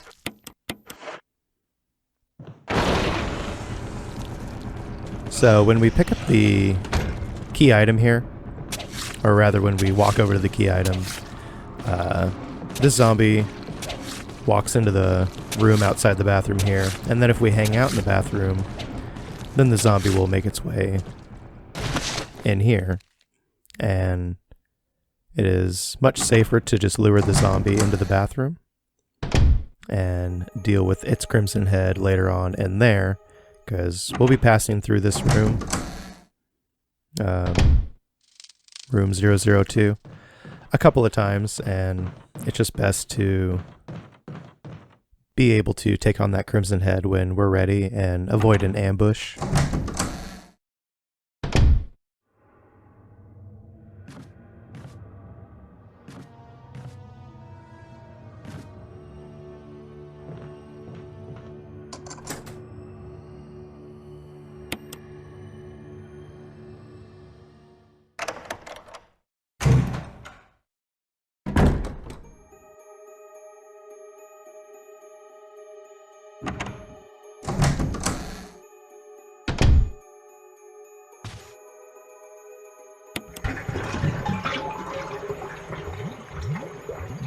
So the zombie here is going to get up as soon as we pick up the key item, and we want to run behind it and bait a lunge like so.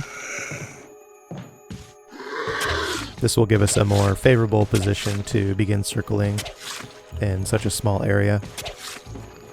And fighting in these bathrooms can be tricky with the camera angle changes.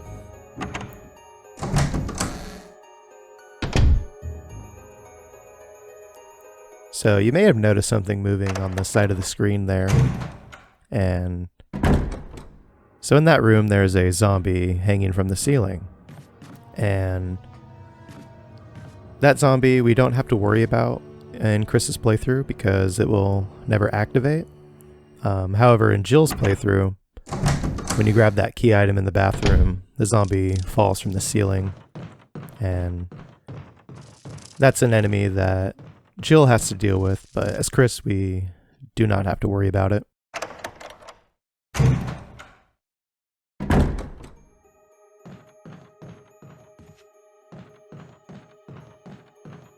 So here I'm trying to do a trick, which is pretty neat, where you can push the bookshelf on the right before having to push the bookshelf on the left back, because that's normally how you would push these bookshelves to reveal the ladder, but there, I was able to just push the bookshelf on the right first. There's no good reason for doing that. I just did it to show it off because I think it's a neat little trick that a lot of people might not know about.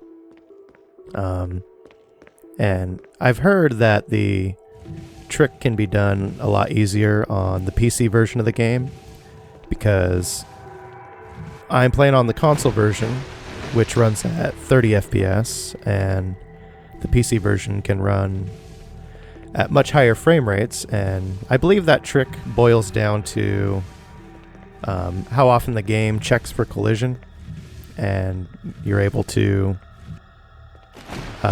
basically confirm collision on that second bookshelf, just because it's just slightly sticking out.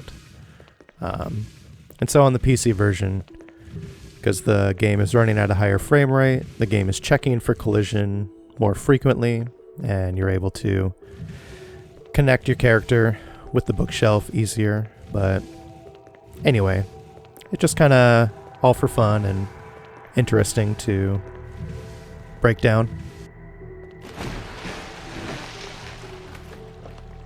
And it gives me something to talk about during the epic 3-box push puzzle.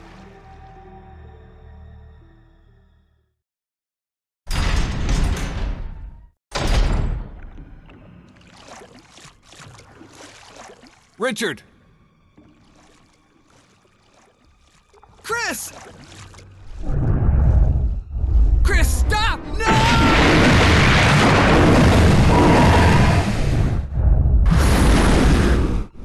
Richard!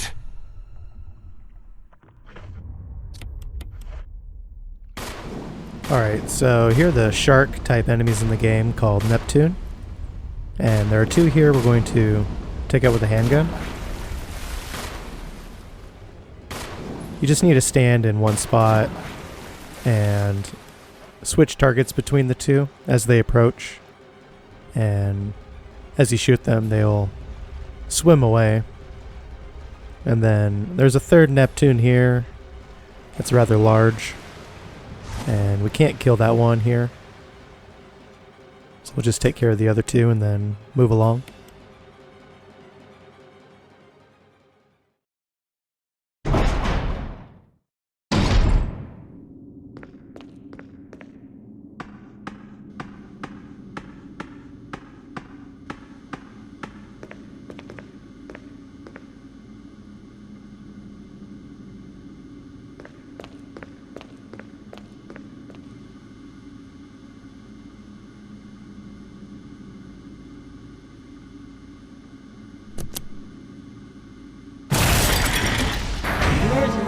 Emergency. Unknown source of pressure detected.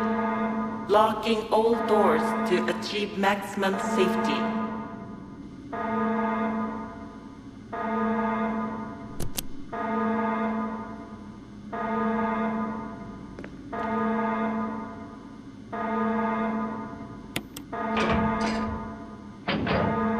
Reaching 30% of pressure threshold.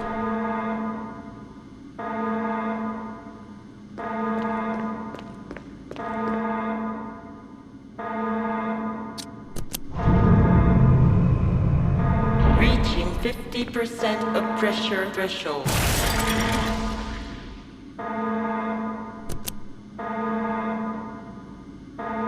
Activate emergency drainage system immediately.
So here's the assault shotgun that Richard was using, and I'll get into the differences between it and the regular shotgun later on.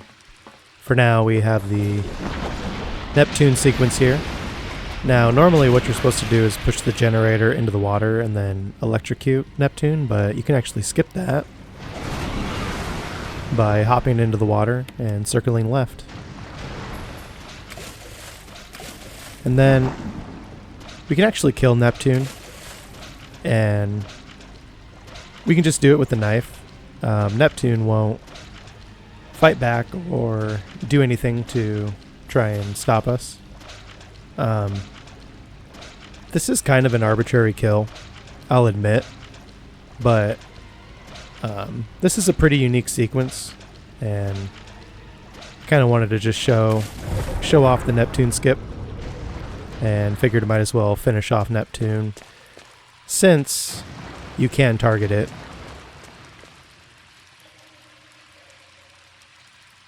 So the assault shotgun that we just picked up is better than the regular shotgun in every way.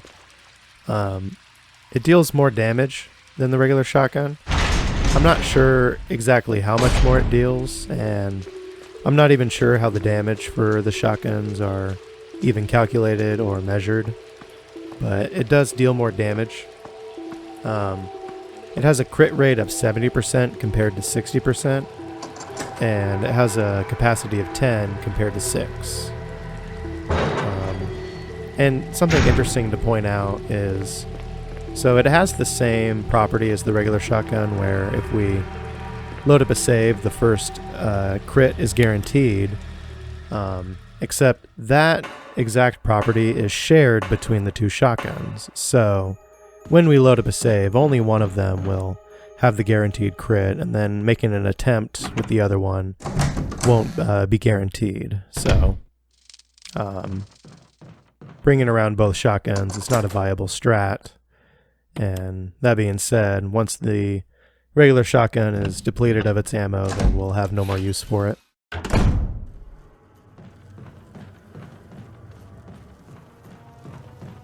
So here are the bee enemies in the game that I mentioned we aren't going to be killing, and as you may have guessed, we're not killing them because they just respawn infinitely here, so there's no reason to kill them.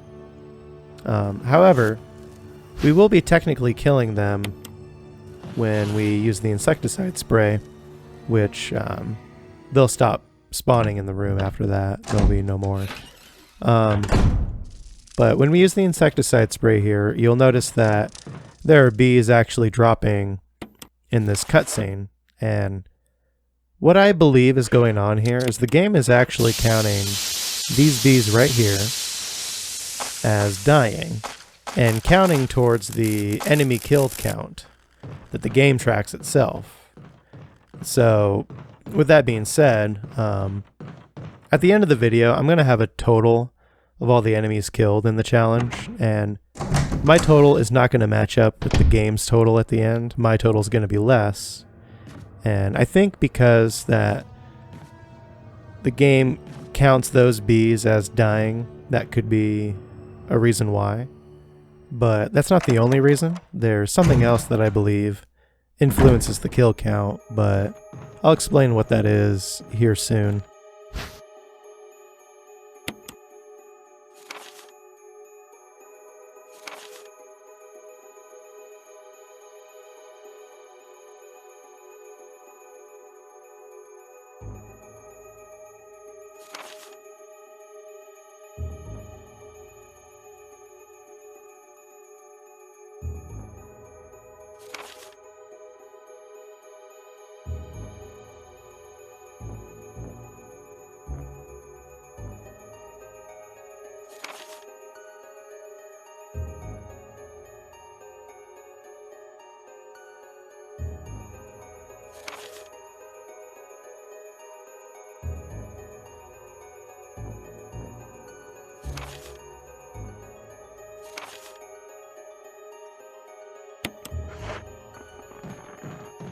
So the self-defense gun that we just picked up is a single-use weapon, and there's no ammo to be found for it.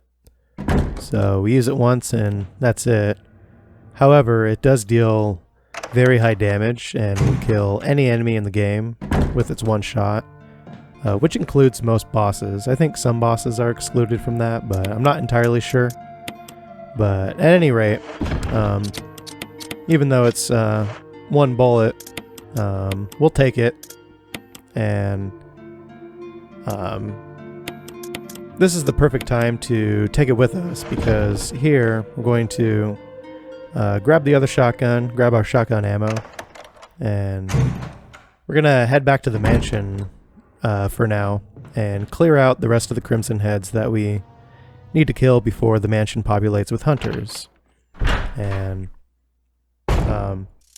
since it's been a fair amount of time since we left the mansion, we can expect all the Crimson Heads that we need to kill to be animated by now, but there will be some that still haven't animated yet, actually, and there's nothing to be done about it except wait it out. So there's going to be some moments coming up where I just kind of wander between rooms waiting for the Crimson Heads to animate, and I'm not going to cut any of the footage out. The entire playthrough is intact, so feel free to skip ahead during those moments if you like. So back to the enemy kill count that I was just talking about earlier. So similar to how I believe that those bees dying in the cutscene contribute towards the enemy kill count. So earlier in the mansion we had a sequence where we used the chemical on the fountain plant, and before killing the fountain plant you can actually target the plant with your weapons, and if you make attempts to shoot it or damage it, it doesn't do anything, and the game will have a prompt appear that says that your weapons have no effect on it. But they were targetable, and they did die during that cutscene, and so I believe that the plant tentacles each count as an enemy. So that could be another thing contributing towards the enemy kill count. I don't know for sure, but it's something that I believe could be true. So we just passed by 2 zombies that have not animated yet, and we do have to kill them before leaving the mansion again. So we're just going to have to wait those 2 out. Fortunately here, all 4 of these zombies are Crimson Heads now.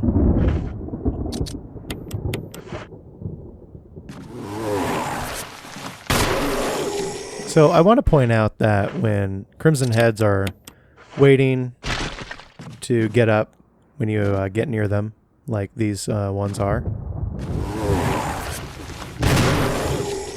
you'll notice that I'm waiting for their animation to get up to fully finish before I fire.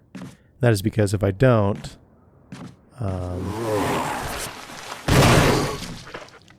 they won't decapitate or take the damage from the shot. They're invulnerable during that moment where they're getting up. So it's important to wait for that animation to fully finish before firing. Also, that last Crimson Head died from a crit from the handgun, and so had I known that that was going to happen, I could have saved that shotgun shell and just fired the handgun for the guaranteed crit, had I been tracking the handgun seed. But as I pointed out before, I'm not tracking that for this playthrough, and at this point it's definitely not worth resetting to get back to this point again just to save 1 shotgun shell. Like, we could have done that to be hyper efficient with the ammo economy, but there are going to be small bits of wasted ammo here and there. That's just to be expected. That last Crimson Head that we just killed, we were fortunately we were able to kill it with a knife again, But you can't get right up on that Crimson Head, because you will get hit with the claw attack. But with the right distance, you can still get in with a knife, and we can kill that one.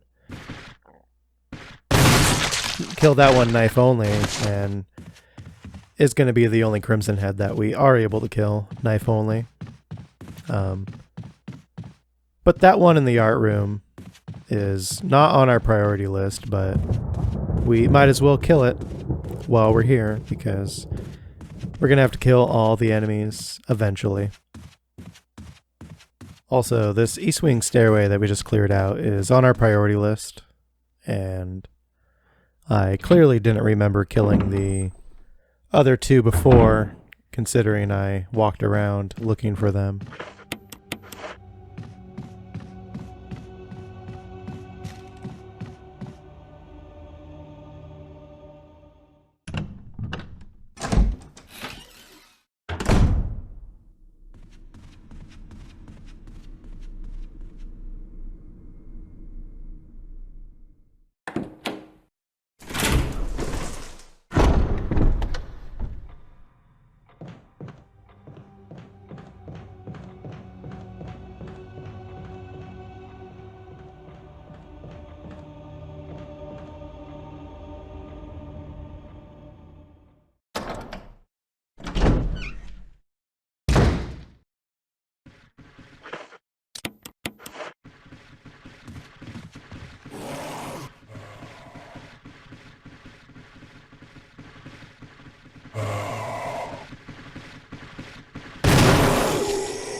So at this point, we are waiting on 3 more zombies to turn.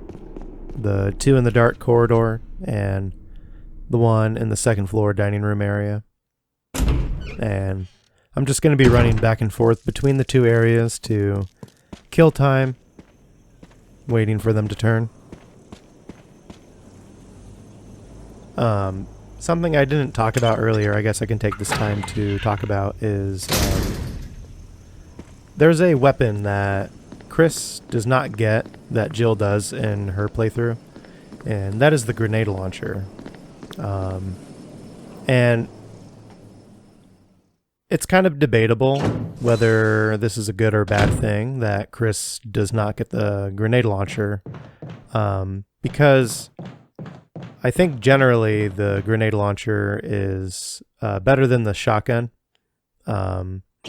It can't decap. It doesn't have a crit rate, but it does deal really good damage.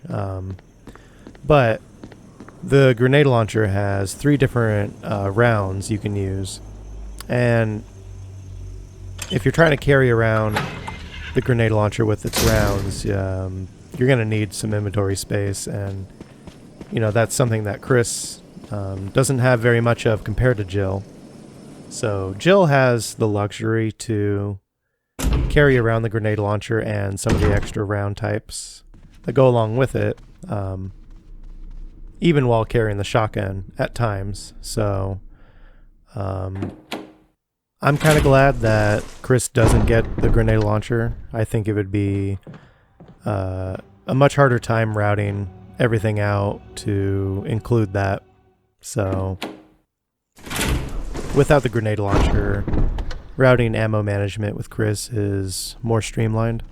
In lieu of not having the grenade launcher, Chris does get more shotgun ammo than Jill does.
So there the Crimson Head went down after I shot it with the handgun and it wasn't dead yet.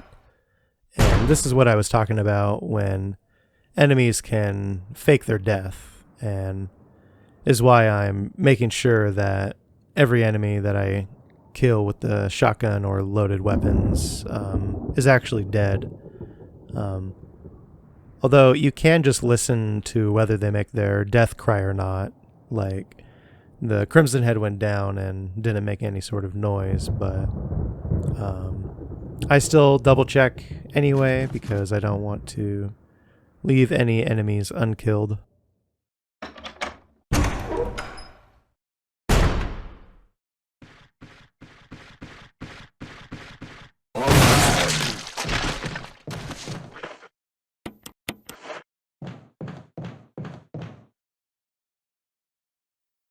Alright, so now we can leave the mansion and head back to the guardhouse and continue on with things. While we're making our way back, I'm going to take this time to talk about an upcoming boss fight with Plant 42. And so there's a way to deal with Plant 42. Well, there's multiple ways to deal with Plant 42. And one way is to use an item called V-Jolt. And in Chris's playthrough, if you use V-Jolt on Plant 42, it will damage Plant 42 through its first phase, leaving you with just the second phase. And so that's something that we're not going to do. For the challenge, I wanted to take Plant 42 head-on at full HP, and so we're going to make sure that we don't use V-Jolt. And what's interesting is in Chris's playthrough, it's possible to accidentally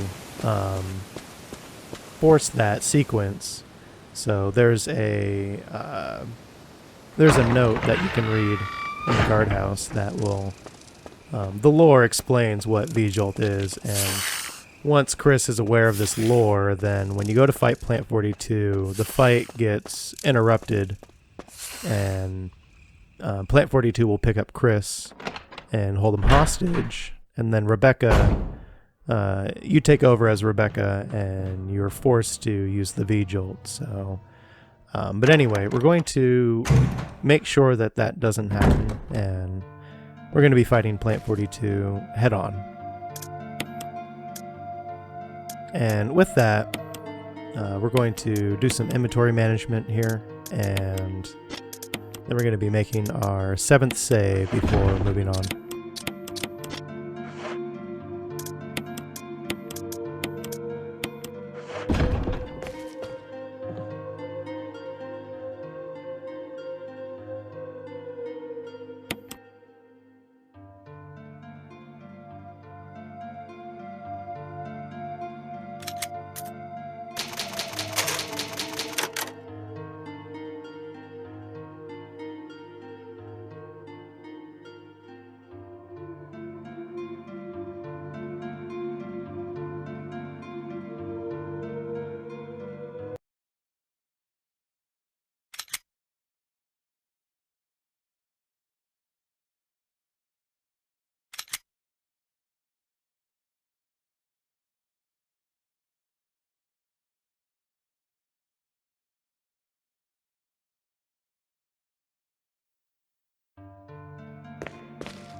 Alright, so starting off with this segment, we need to grab our handgun ammo.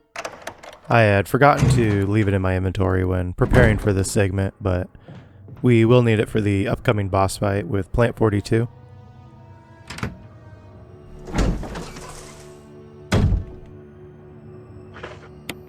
And here we have a new enemy type to fight.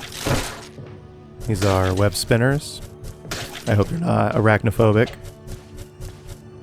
So, we can take down these web spinners with the knife. This first one is pretty easy. We have a lot of open room. And it went down pretty fast. But, it's pretty safe to fight them with a knife in here. This second one is a little tricky. So after knocking it down, we don't want to run down to where it's at. We are likely to get attacked.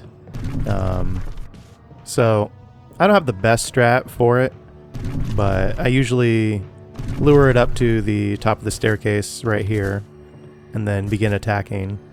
But it's not the best strategy because you can get caught between it and the wall trying to run around the web spinner. And we want to stay behind them when attacking. They have a front projectile move that they use, and if you're standing on the side of them when they use it, you can still get caught by the projectile. It has a pretty wide hit range. Also, web spinners can spin in place pretty quickly. They have this movement animation where they just kind of turn real quick, and standing on the side of them, it's easy for them to turn and face you and attack you before you have a chance to get out of the attack area.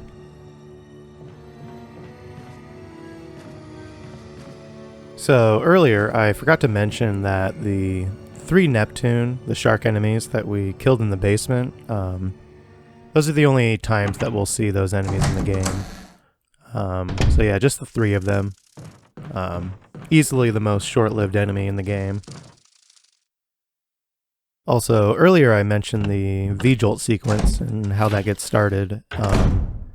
So I was a little inaccurate with my description, and I said that you read a file that explains what V-Jolt is, but that's not quite accurate. You read a file that explains what Plant 42 is, and in that file it talks about the bulb in the basement that you use V-Jolt on, and then we're about to read a lore that actually explains what V-Jolt is.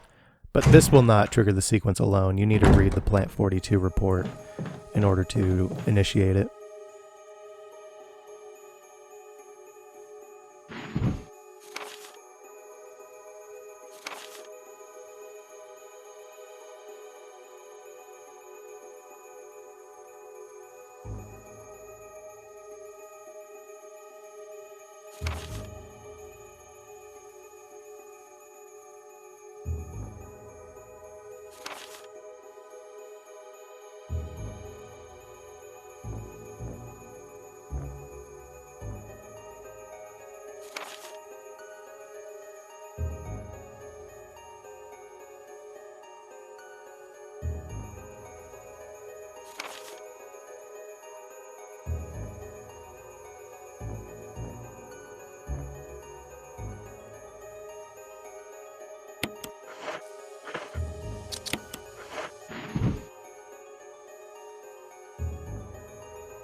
Alright, so the fight with Plant 42 is pretty straightforward, and there's just a few things we have to keep in mind. And we're going to be adopting the speedrun strategy here where we stand up in this corner. Except we're not going to be using the shotgun, we're just going to be using the handgun only to conserve ammo. So the vines from Plant 42 are going to try and whip you, and you have to step back when that's about to happen. And then there are these vines hanging from above that are dripping acid that you have to make sure you don't get caught by those attacks. And then up in the corner here, there's a bulb that will, if you stand next to it for too long, it'll spew some sort of acid at you. And so you can't stay in the very, very back of the corner, but you can't be too close to Plant 42 because you'll get hit with these other attacks. So you just kind of have to juggle all that.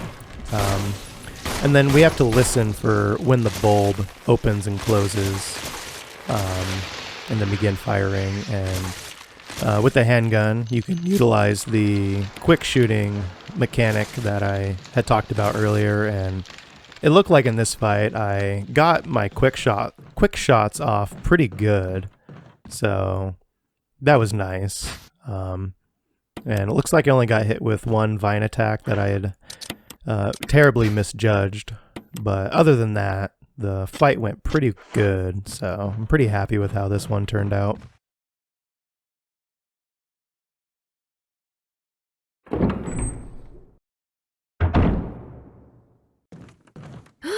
Oh, you scared me. You okay? Yeah, it's dead. But... Richard...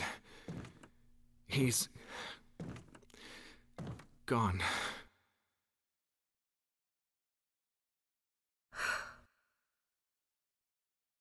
I'm sorry.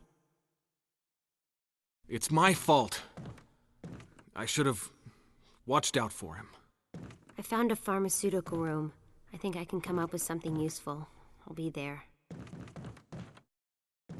I'm glad you're still okay.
Wesker? Chris, you're alive. My words exactly. Where's Jill? Thought you were with her.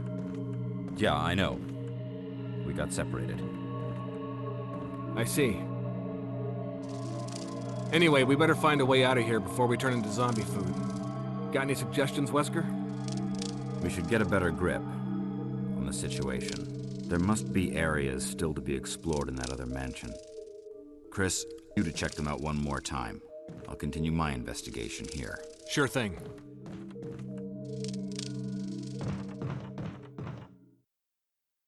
So we're about done with the guardhouse here. The only thing left is the Crimson Head that is still in the room 001 bathroom. And I had forgotten to check on it before leaving, actually. But we'll be passing through the falls area again later on, and we'll be able to come back to the guardhouse pretty quickly and take care of that Crimson Head then. And before leaving the guardhouse, we're going to deposit our handgun ammo and then grab the Magnum, because we have hunters coming up as soon as we get back to the mansion.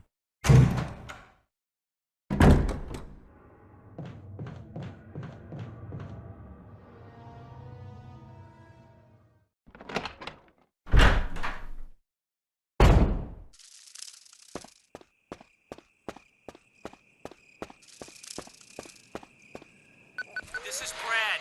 If you can't answer me, somehow give me a sign. Chris to Brad. Can you hear me? Brad! Damn!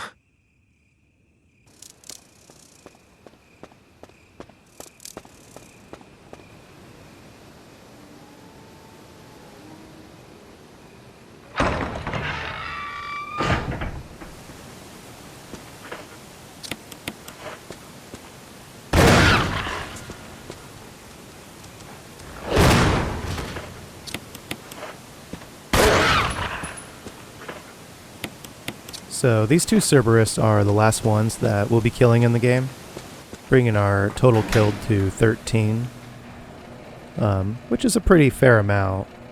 I'm actually surprised that there's only 13 Cerberus in the game to kill, and it's also a little surprising that at just over the halfway mark of the game here is the last time that we see them, but there are still plenty of more enemies to kill and other enemy types to encounter still.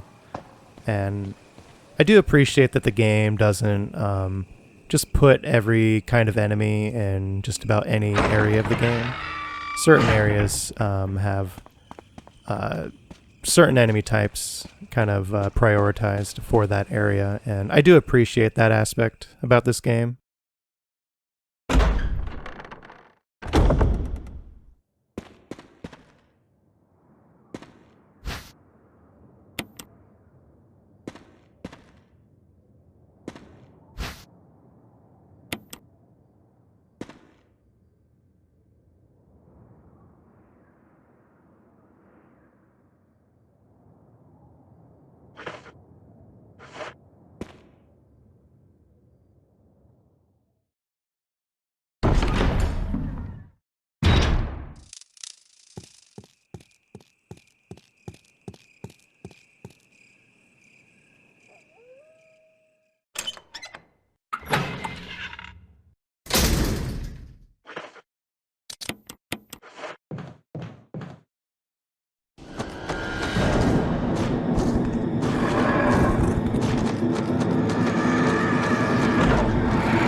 So our strategy with the hunters will be pretty similar to other enemies we fight in the game with weapons. We're going to fire off the Magnum, and then if the hunters live, then we'll follow up with the handgun.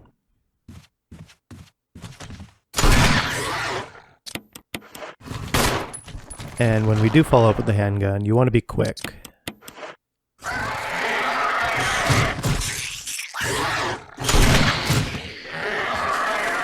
And because damage is randomized in this game, you know, that's again why you can't guarantee the same results with every encounter, but the most common result that we'll see against hunters is firing the Magnum once and then only having to fire one handgun bullet afterwards. That seems to be the most common outcome with encounters. So the Magnum is definitely a blessing when dealing with them. It's going to make them seem like such a trivial enemy when they're really one of the most toughest enemies that there are in the game. But anyway, so here we're going to do some inventory management, and then we'll be making our 8th save.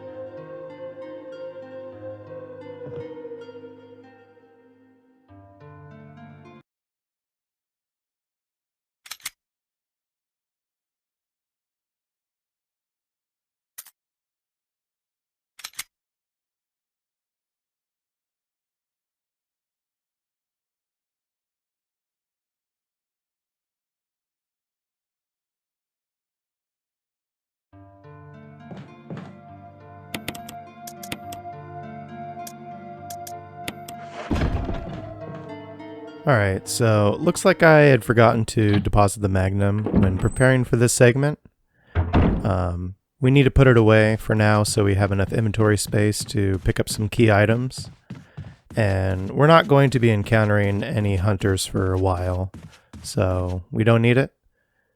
And for now, we're going to be running around the mansion, opening doors that the helmet key will unlock, like this one here.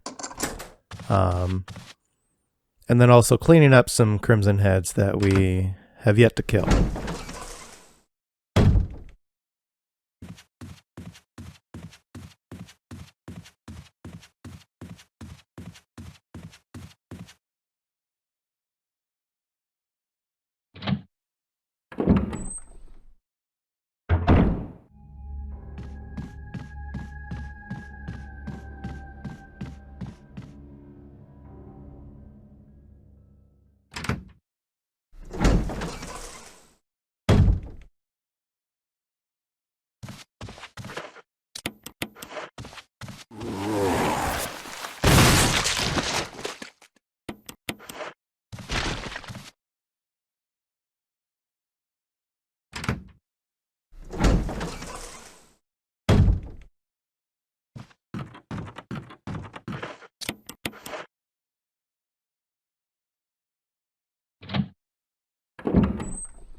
So there's a key item in this room, the jewelry box, that we won't be picking up just yet. We'll be coming back here later and we'll pick it up then.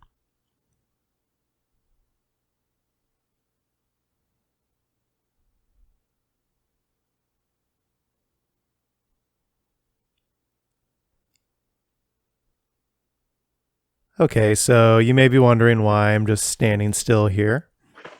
And what's going on is that zombie we just killed, we have to wait for it to turn into its crimson head before heading back out to the main hall. And if we were to head to the main hall right now, it would despawn. And so we have no other choice than to wait it out. And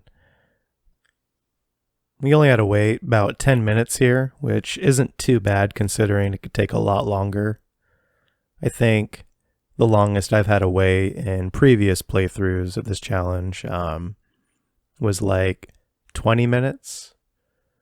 And it could even take longer. I don't know. I don't know what the maximum amount of time that this one can take, but 10 minutes is not too bad of a wait time, really. But feel free to skip ahead as there's going to be nothing going on until then.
So I went the wrong way here.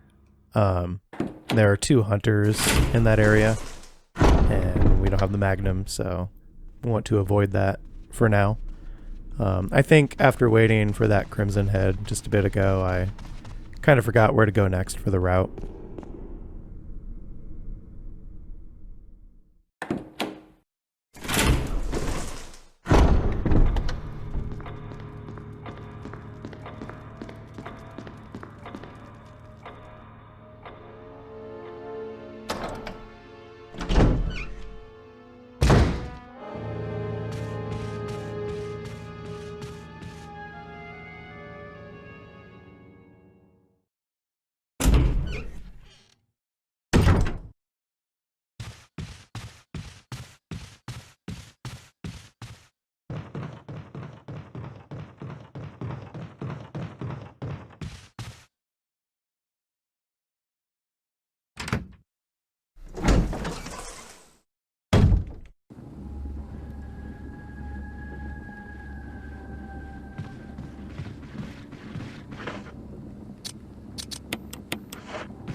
So for some reason I decided to wait to kill that second Crimson Head later on.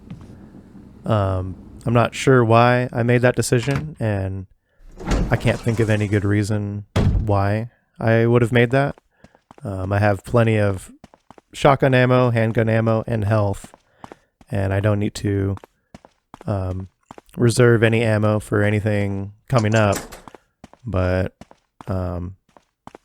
I do end up killing that Crimson Head on another pass through that area later on, but it's just kind of weird that I walked away from it. Maybe I had something else on my mind, who knows?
Alright, so we're going to do some inventory management, and we'll be depositing this red gemstone for now.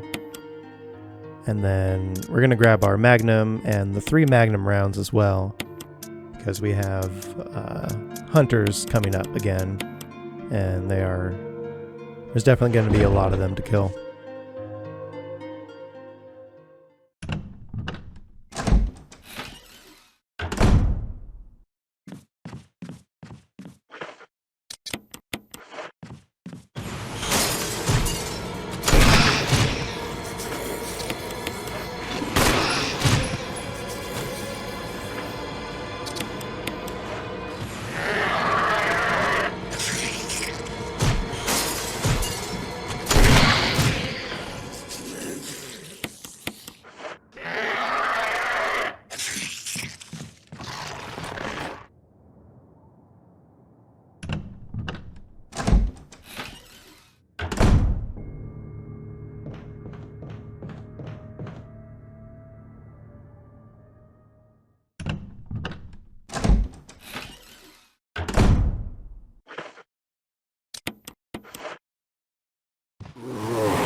So here we're getting the ammo disc, and this key item is not required to beat the game, but it is required to get the best ending. And I wanted to point out that we are getting best ending in this playthrough. However, it's not required for fulfilling the kill all challenge. So in order to get best ending, we have to save 2 different characters. And in Chris's playthrough, that would be saving Jill and saving Rebecca. So we don't have to save Jill in order to fulfill the kill all challenge, but we do have to save Rebecca because that ultimately lets us fight the true final boss of the game on the heliport. And the reason why I'm getting best ending is because the cutscenes are intact in the playthrough. I wanted the best ending to reflect in that. But also, when we save Jill, the room that she's being held in has some ammo in there, and we don't strictly need that ammo to complete the challenge, but it is nice to get, and I think going out of our way to get the ammo discs and to save Jill for that ammo alone is definitely worth it.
So this hunter is the reason why we had to take care of that zombie and the Crimson Head before heading out to the main hall.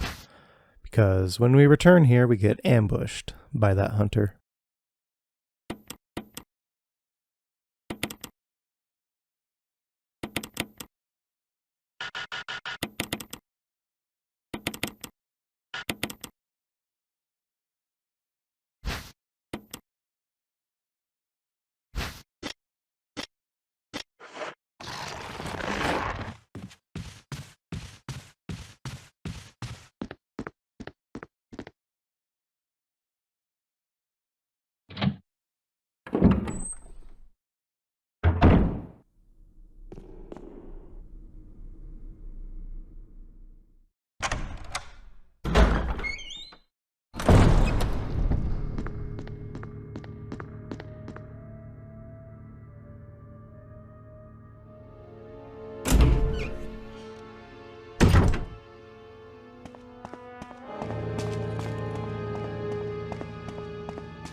So we're about to head into the Courtyard study here and open it up with the emblem key that we just got. And the route worked out pretty well here, where as soon as we get the emblem key from the jewelry box, we're able to head straight to the Courtyard study and open it up and get the emblem key out of our inventory. Rebecca! Is she upstairs?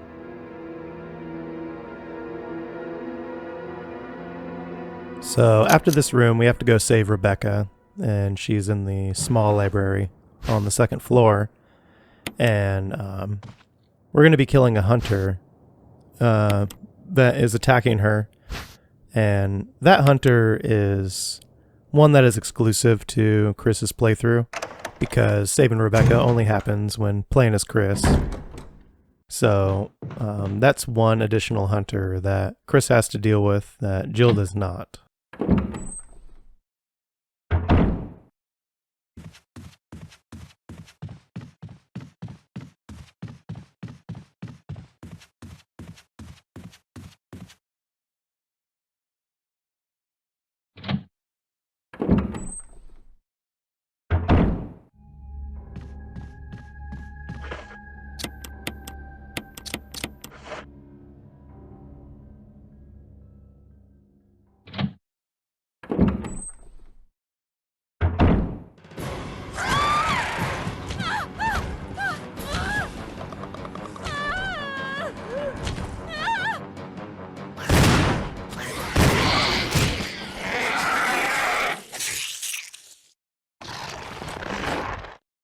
Rebecca, Chris!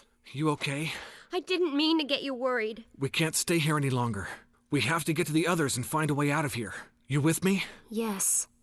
Then I'll go ahead. Until then, Rebecca, you're on your own. Stay cool and use your better judgment. Got it? I can handle myself. Good luck.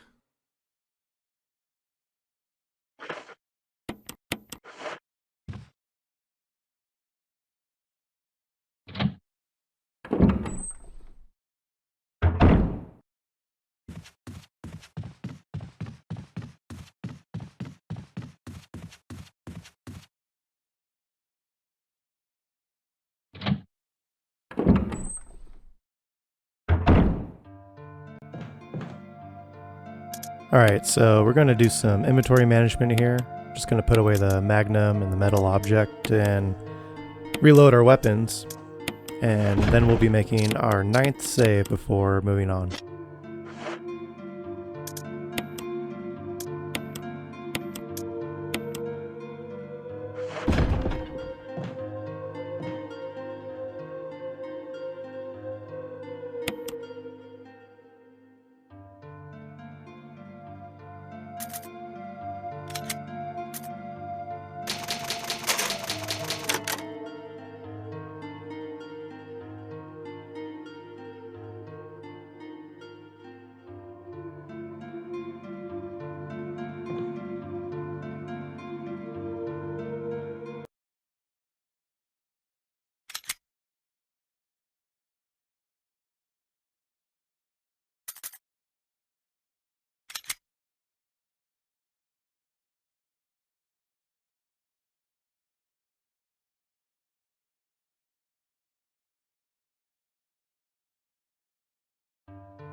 Alright, so here we have 3 web spinners that we have to kill, and the easiest thing to do is to run all the way to the end here and begin engaging with this one.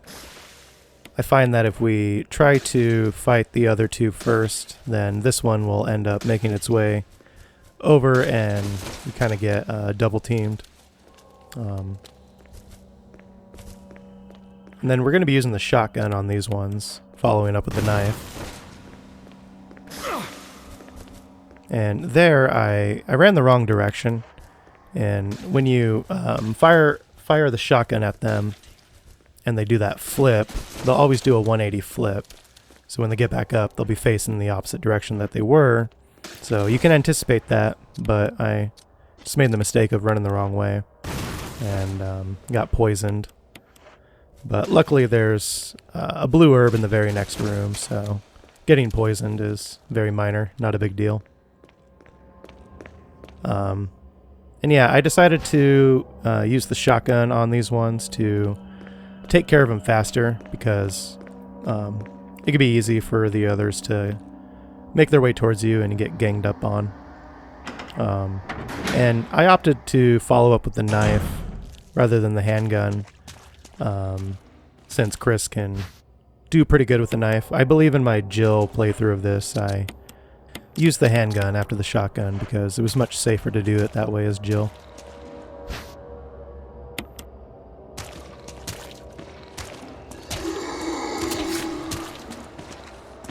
So we're able to slip right past that zombie there like that because the floor right where the gate opening is elevated ground. So it's a neat little trick to get past that zombie and avoid getting pincer attacked by the 2 of them here. And then we can just lead them down this hallway and take care of them in this area. There's enough open space to circle them effectively.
So we're about to kill another hunter in this upcoming area. And like the last hunter that we killed, we're going to have to resort to our shotgun since we have no more magnum ammo. And it's best to use 2 shotgun shells followed up with a handgun.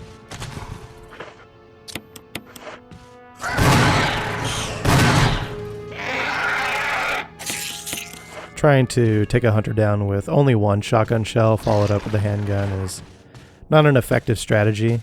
It ends up being a waste of your handgun ammo, and you're likely to get attacked when switching to the handgun, so 2 shotgun shells is definitely the best way to go.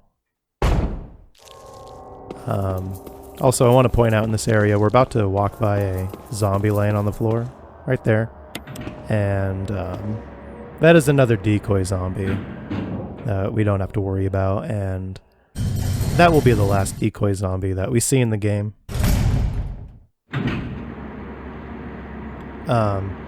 So we are going to be getting some more magnum rounds, 6 more, and that's going to be it for the rest of the game. And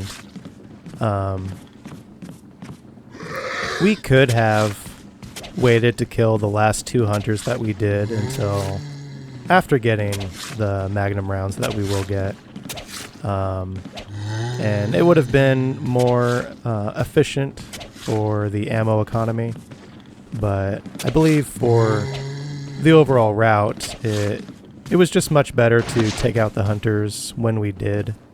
And the 2 Magnum rounds that we're saving by doing so, they do get put to good use, but I believe overall they would have been best to have been saved for the hunters. But again, it just didn't work out too well with the route, and so it's not a big deal. Just kind of something interesting to point out.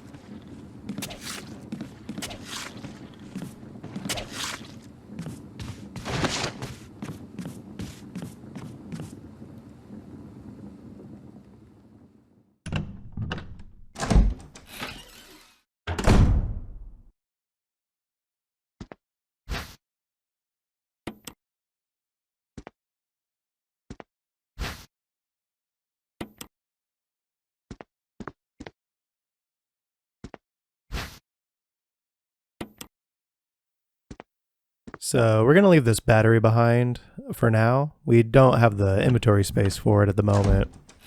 But we will need it before we leave the mansion again, and we can easily grab it when we're on our way out.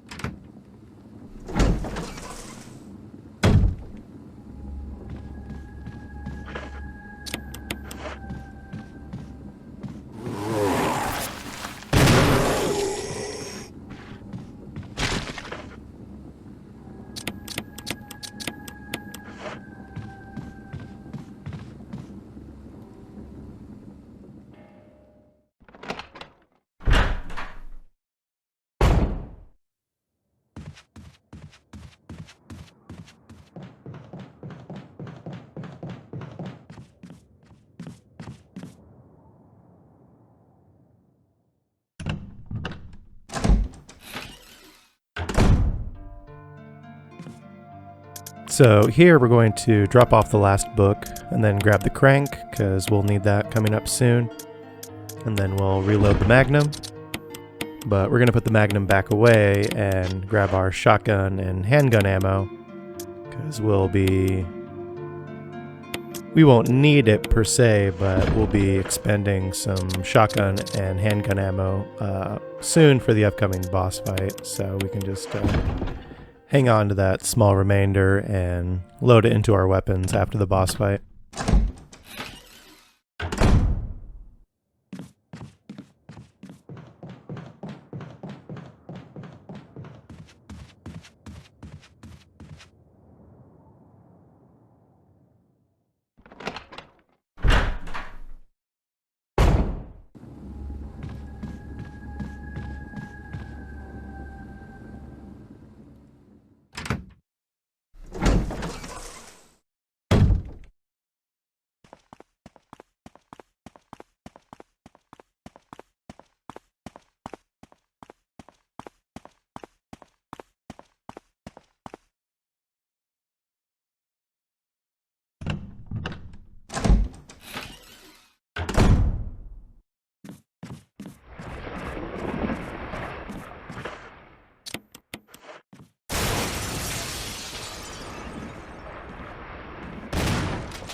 So Jan's back, and what we want to do here is fire off the shotgun twice before heading down the ladder, and then we can fire off the shotgun 2 more times, then switch to the handgun and finish Jan off with that.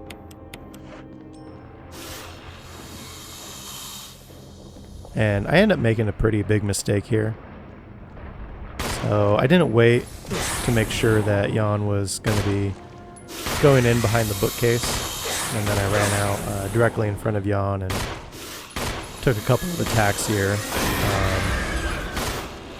I mean, I should have just ran away instead of taking the hits and risking dying, so I got put down to danger. But I made it out, and well, I guess deep caution. But at any rate, yeah, just make sure you know where Jan is before heading out into the more open area like that.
So now we're going to be leaving the mansion again and heading to the next major area of the game, which is the cave system that is beneath the courtyard.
Alright, now that we've made it to the caves, we're going to do some preparations before heading further in.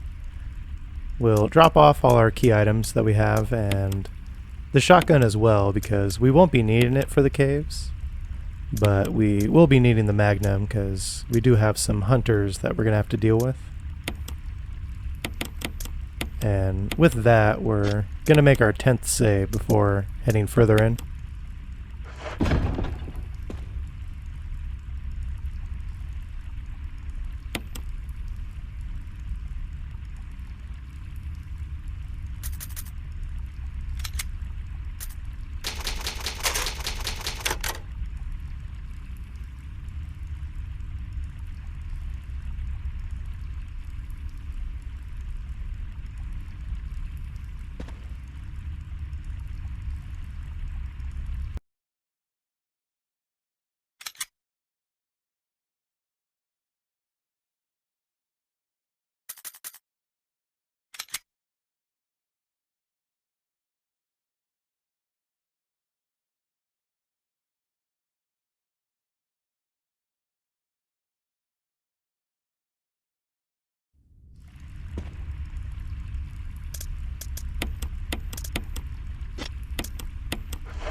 So I had neglected to go back to the guardhouse and take care of the Crimson Hit that's still there before heading into the caves, and so we're gonna have to go take care of that real quick.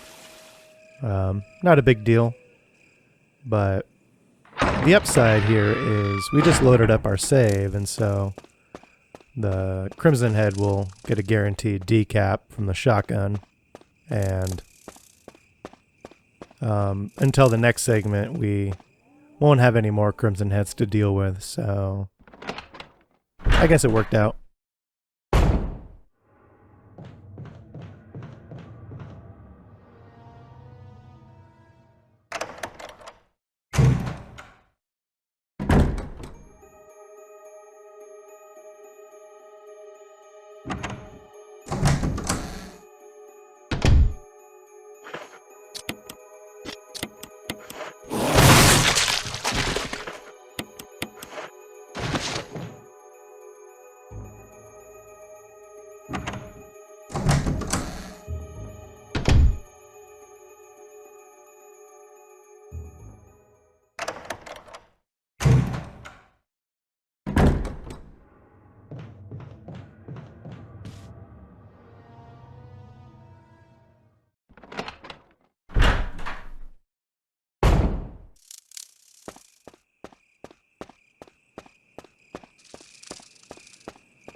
Enrico! Don't come any closer, Chris. What happened? Double crosser. Enrico, wait. Enrico! Umbrella. Enrico! Double crosser.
So we just picked up a flamethrower, and this is a weapon that is exclusive for Chris.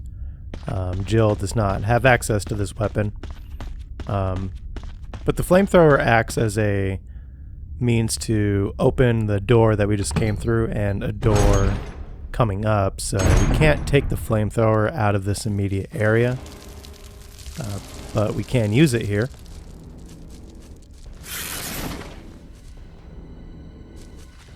Against this boss, which this is Black Tiger. I know it's kind of a strange name for an arachnid, but Black Tiger is basically a stronger version of a web spinner, and with the flamethrower, it goes down so quickly. So there's not really much to discuss as far as the strategy goes, but like the web spinners, you want to stay behind Black Tiger when attacking. And then aside from Black Tiger, there's 2 web spinners in this room that we're going to take care of, and just use the flamethrower. Make it pretty easy.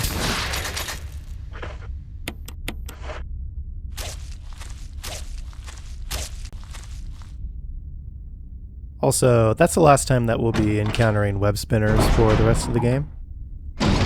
We ended up killing a total of 7, so not too many of them.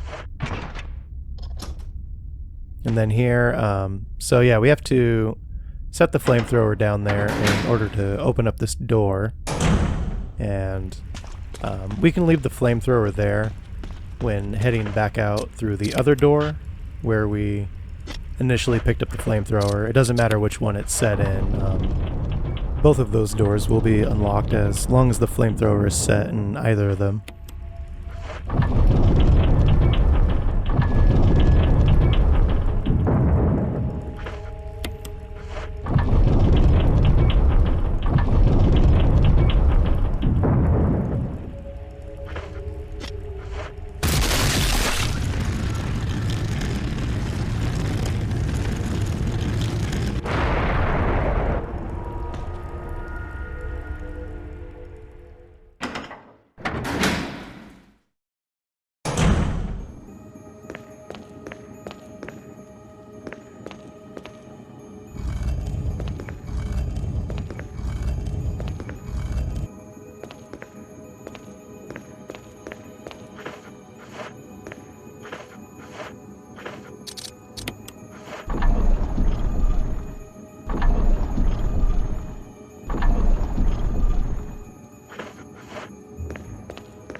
So that's the last hunter that we'll be killing in the game, and we ended up killing a total of 18 of them.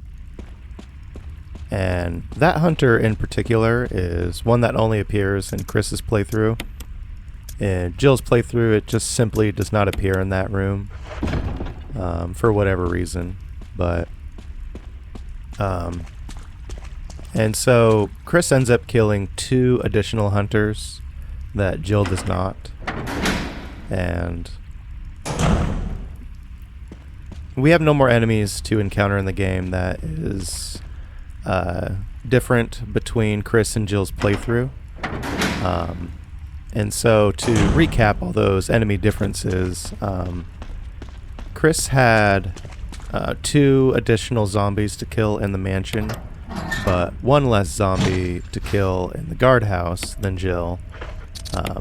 And so with that 1 zombie and 1 additional Crimson Head, and then the 2 additional hunters, Chris ends up killing 4 more enemies than Jill does.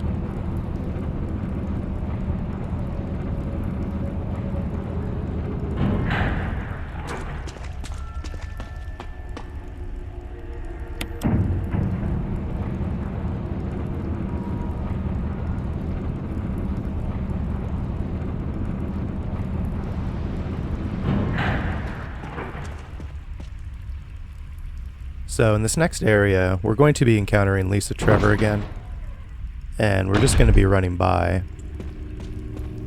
And so there's a fork in the road here, and when we go left, there's Lisa Trevor, and then we can go right and head to the door that we need to.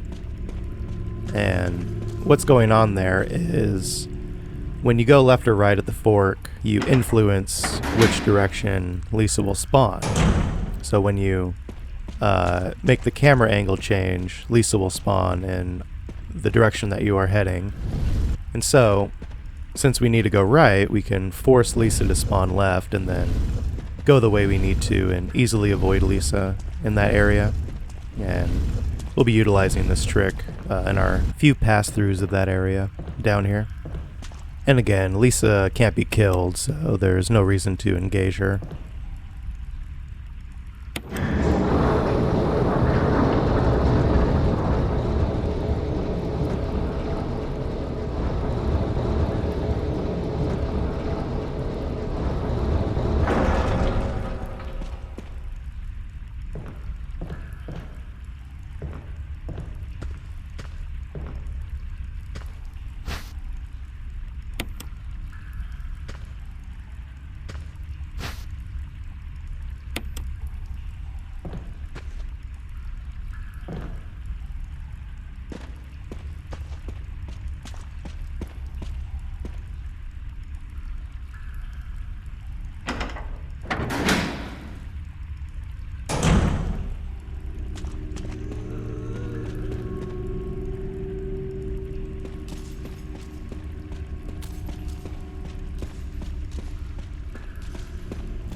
So here we spawn Lisa left again, and we're gonna lead her up the pathway a little bit.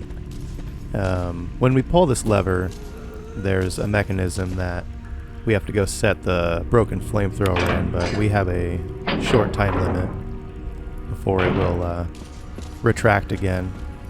So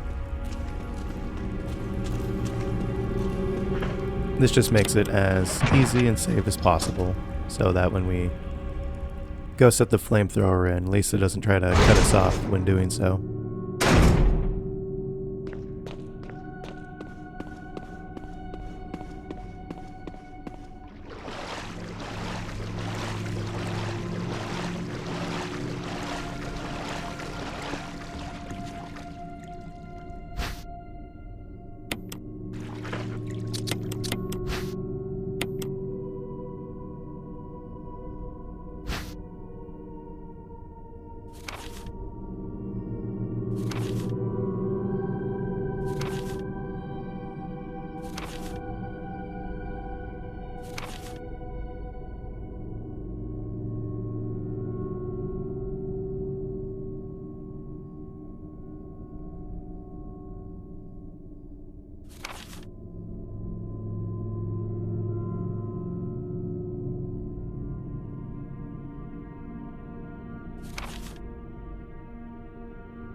Alright, back at the cabin. Here we're going to put the magnum away and grab the shotgun. And then we're going to grab the metal object. Because now that we have the stone object that it combines with. And then we're going to make our 11th save before moving on.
So here are some naked zombies that appeared here.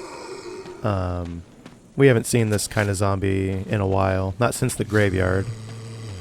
I wanted to point out that it's pretty convenient that these zombies that are here don't turn into Crimson Heads, because at this point in the game, having to come back to this area to kill Crimson Heads, if that were the case, would be extremely inconvenient. We're on our way to the last area of the game, and we won't be leaving that area before beating the game, so yeah, it's just kind of lucky that the game spawns 2 zombies here, and luckily we can just kill them and move on. Something else interesting to point out is in this area there were crows before, and of course we killed the crows as soon as we got to this area, and there was no good reason to wait, but had we not killed them until this point, they would have despawned because the game loaded those zombies into the area. Just wanted to point it out.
So, before we head to the altar, we have 4 more Crimson Heads that we have to kill.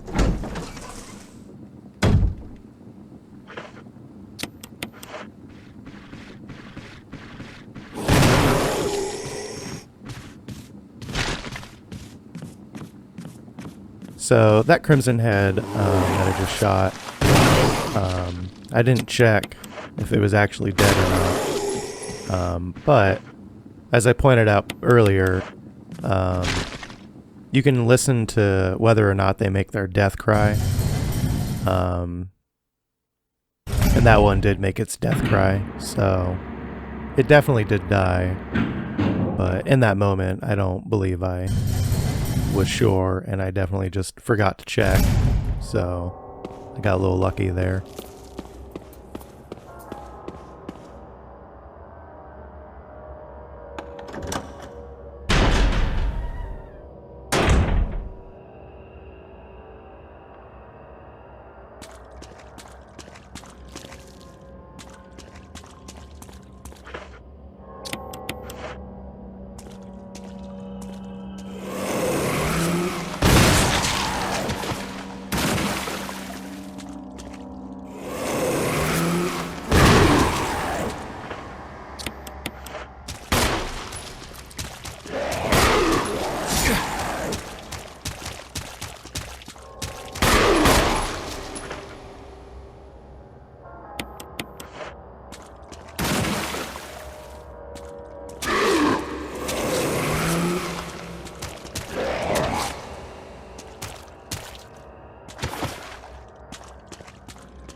Alright, so now we're going to be heading to the final area of the game, and from this point on we have no more backtracking to do. We've killed all the enemies that we can so far. And then we have the final encounter with Lisa coming up, and we're going to be making a save before we go do that. And no real special preparations for it. We just need these 2 last books to make our way to the final area. And so with that, we'll be making our 12th save.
You're a bit of a mess-up.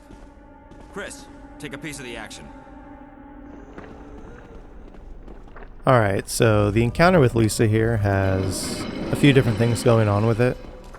So first of all, Lisa still has infinite HP, so we can't kill her by damaging her down. And what we do instead is we're gonna knock Lisa off the gathering here, and in order to do that, we have to get a stun on Lisa when she's near a ledge, like that, and then we begin attacking. And while Lisa is hanging from the ledge, we build up a damage threshold, and once we hit that threshold, then Lisa will get knocked off the gathering.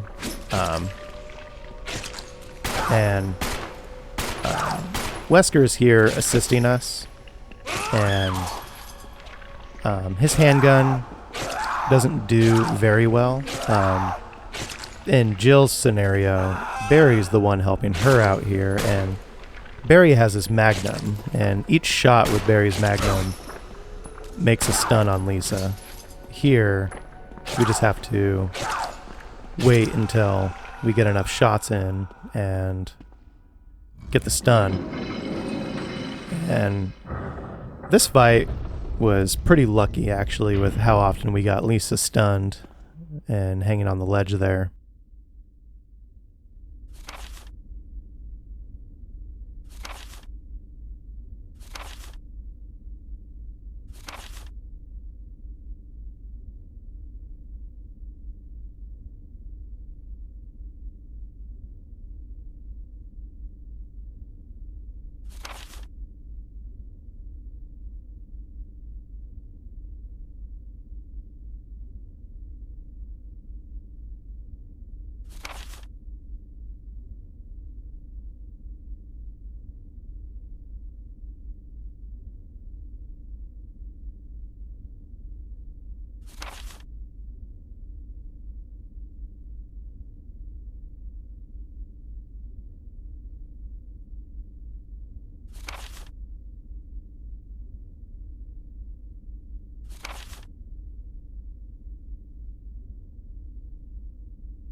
I'll investigate this area a little further.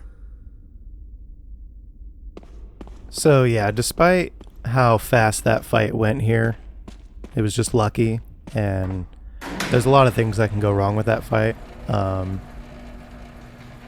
Because you're just kind of waiting for a stun to happen on Lisa, and when Lisa stuns, she can stun forward or backwards. It's random, so you can't like get her to stun exactly how you would like. Again, we just got real lucky here.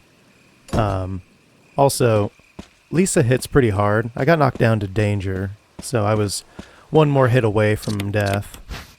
And then Lisa can knock you off the gathering, and Wesker too.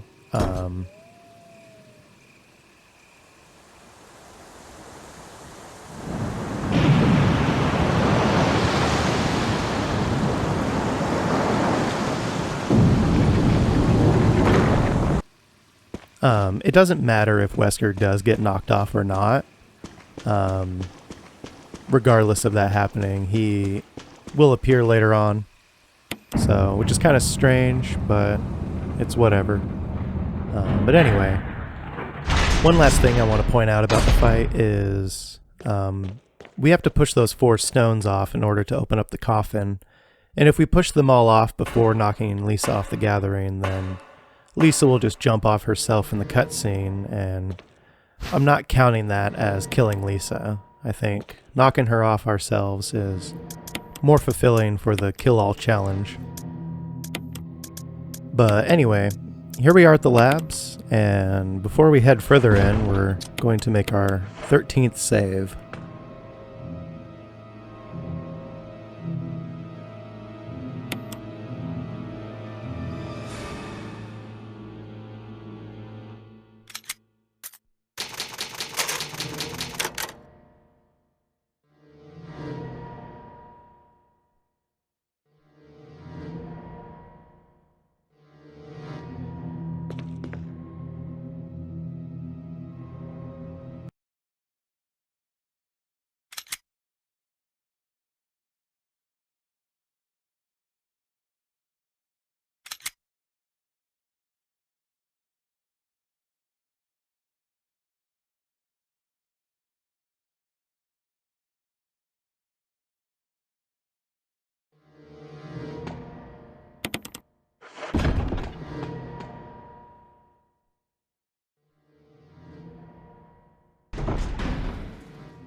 Alright, starting off with the labs here. In this area we have 3 zombies to deal with. And what we want to do is run past the first 2, and then make our way to this staircase where it's much safer to take on the zombies.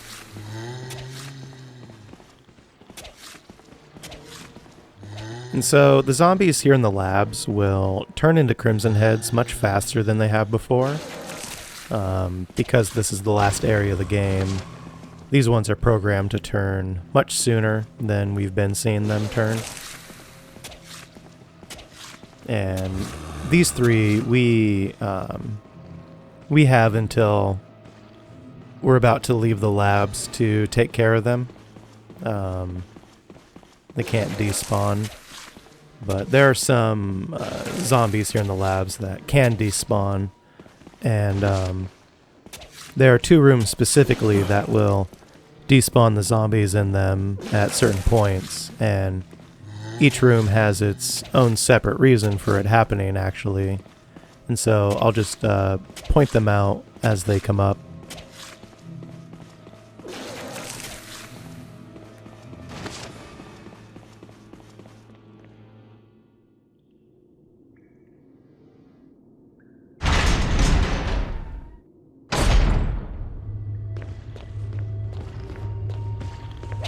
So there are 2 zombies to deal with here, and these 2 can potentially despawn later on. And the reason why it happens here is later on a self-destruct sequence will become activated, and when that happens, the game will load in a different enemy type here, which will despawn the zombies if they remain.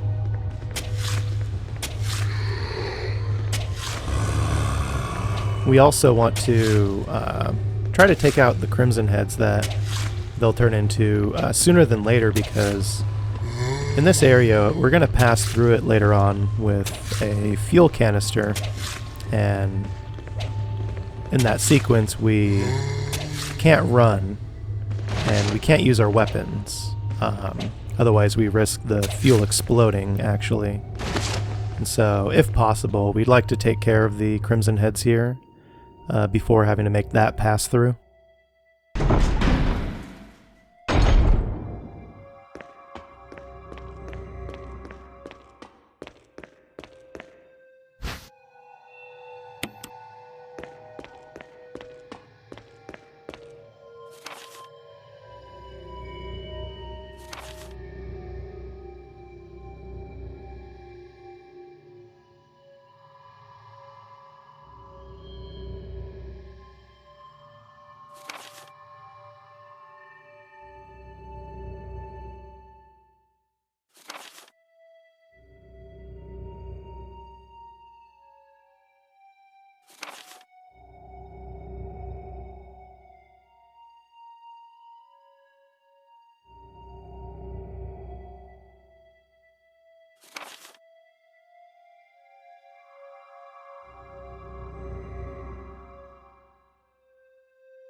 So we're accessing this computer earlier than intended.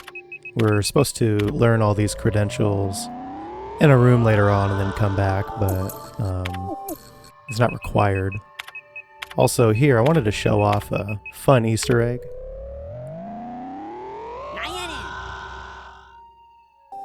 So the password for this entry is cell, but if you put in the password that was in the original Resident Evil, which is mole, you get that fun little prompt, but the Easter egg will only happen if you're playing on a once again file. So you couldn't do that Easter egg on a new game. But just something fun I wanted to show off.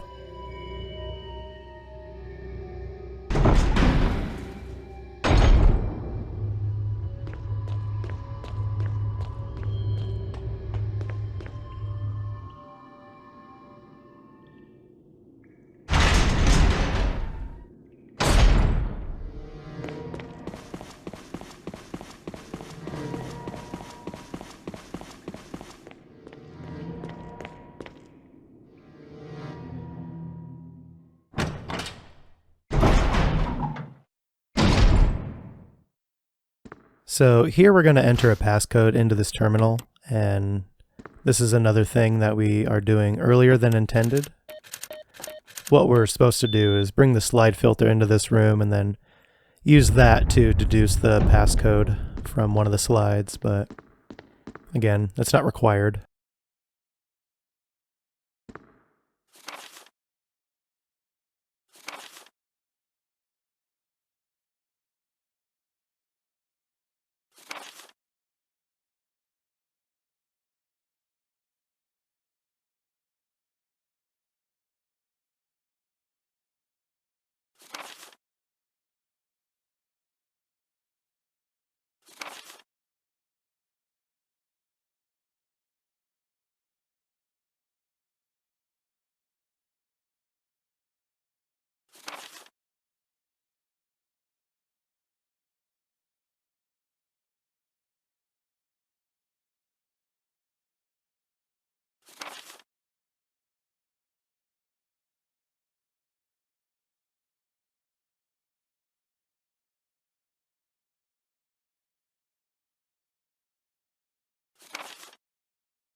So here are the Chimera, and these are the last common enemy type that we'll encounter in the game. And they're kind of a tricky enemy to fight.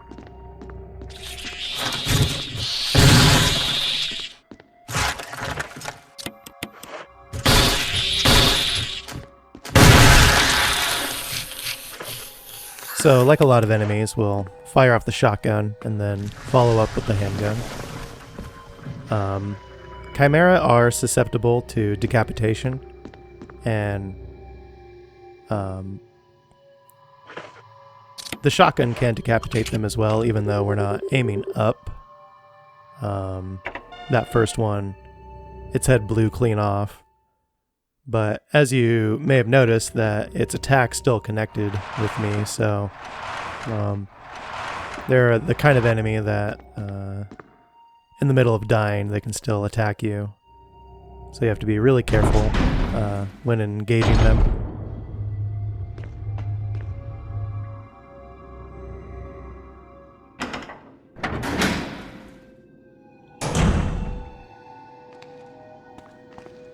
So in this area, there are 2 naked zombies, and we're going to deal with them the easy way and use flash grenades on them. We have quite the excess of flash grenades, so we might as well use them up, and since they can't turn into crimson heads, we can just blow their heads off with the flash grenades. Also, these 2 zombies can despawn, and that will happen if we reach the point where we turn the generator on. And what ends up happening is that area gets loaded with a cutscene, actually, and the cutscene will despawn the remaining zombies. But that's going to be it for enemies that can despawn here in the labs. And with that, we're going to do some inventory management, and then we'll be making our 14th save here.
So it seems like I didn't do the best preparations for this segment. I'm not sure if I made a mistake or if I made some last minute changes to the route at this point, but at any rate, we don't need our handgun ammo just yet. And we need the ammo disc, and looks like I grabbed the Magnum to finish using that up.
So I'm pretty sure that in order for the shotgun to decapitate a chimera, you have to be aiming down at it, similar to how we have to aim up at Crimson Heads.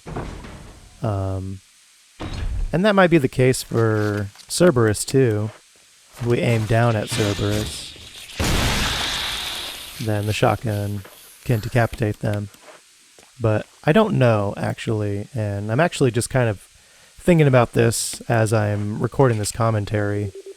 I never really thought about how exactly the shotgun can decapitate Chimera or other enemies that are not upright and walking. But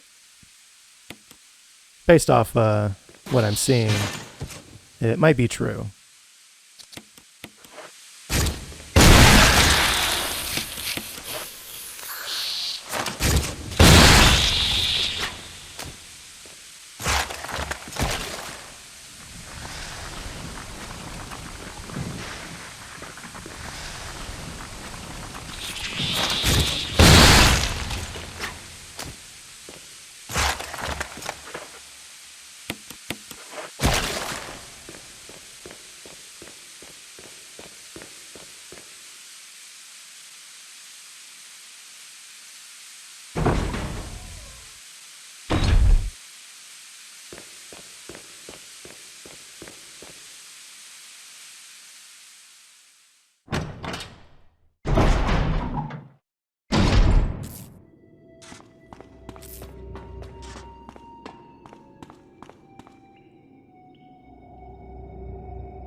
So this is the last zombie that we'll be killing in the game.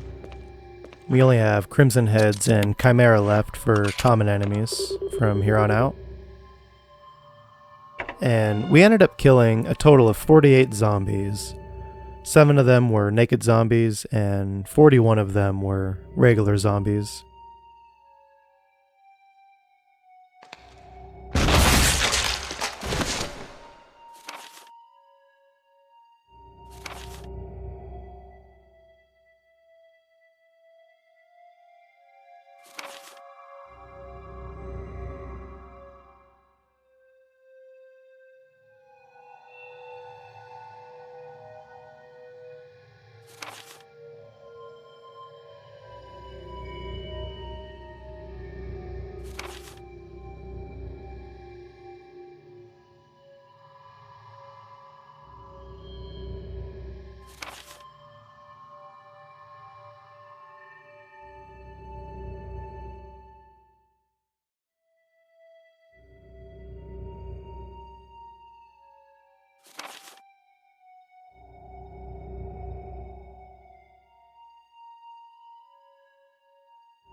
Alright, so now that we have the nitro compound, we have to walk all the way back to where we grabbed the capsule. Can't run or use our weapons.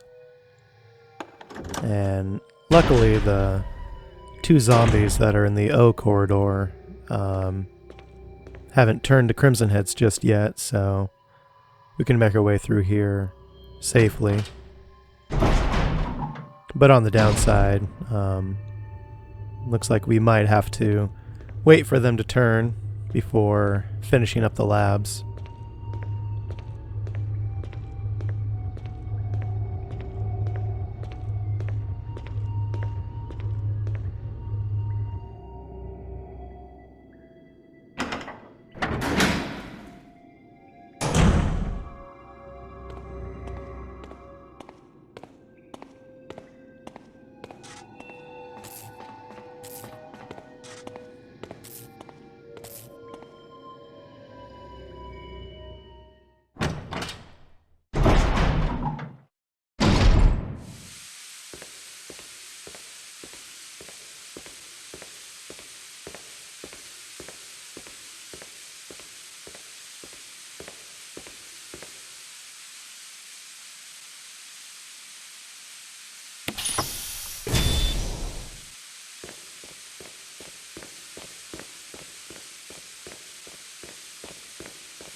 So here it looks like I was trying to get grabbed from the Chimera so I can just use a flash grenade and kill it that way, which does save some ammo, but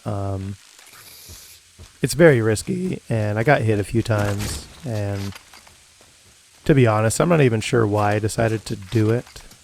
But here it ended up working. But I wouldn't recommend trying that again.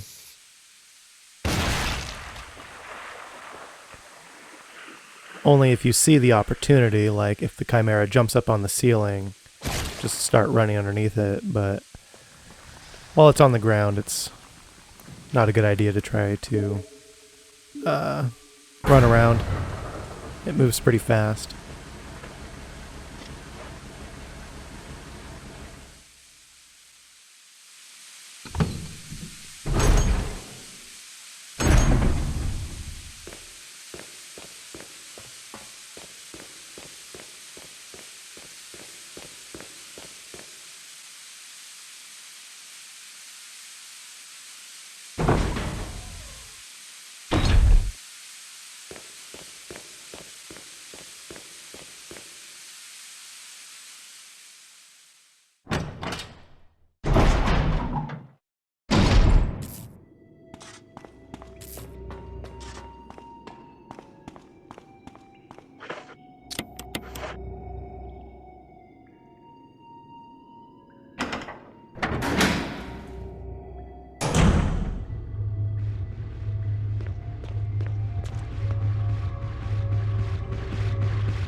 So, looks like one of the zombies turned here, but the other one has not yet, and we're gonna have to wait it out.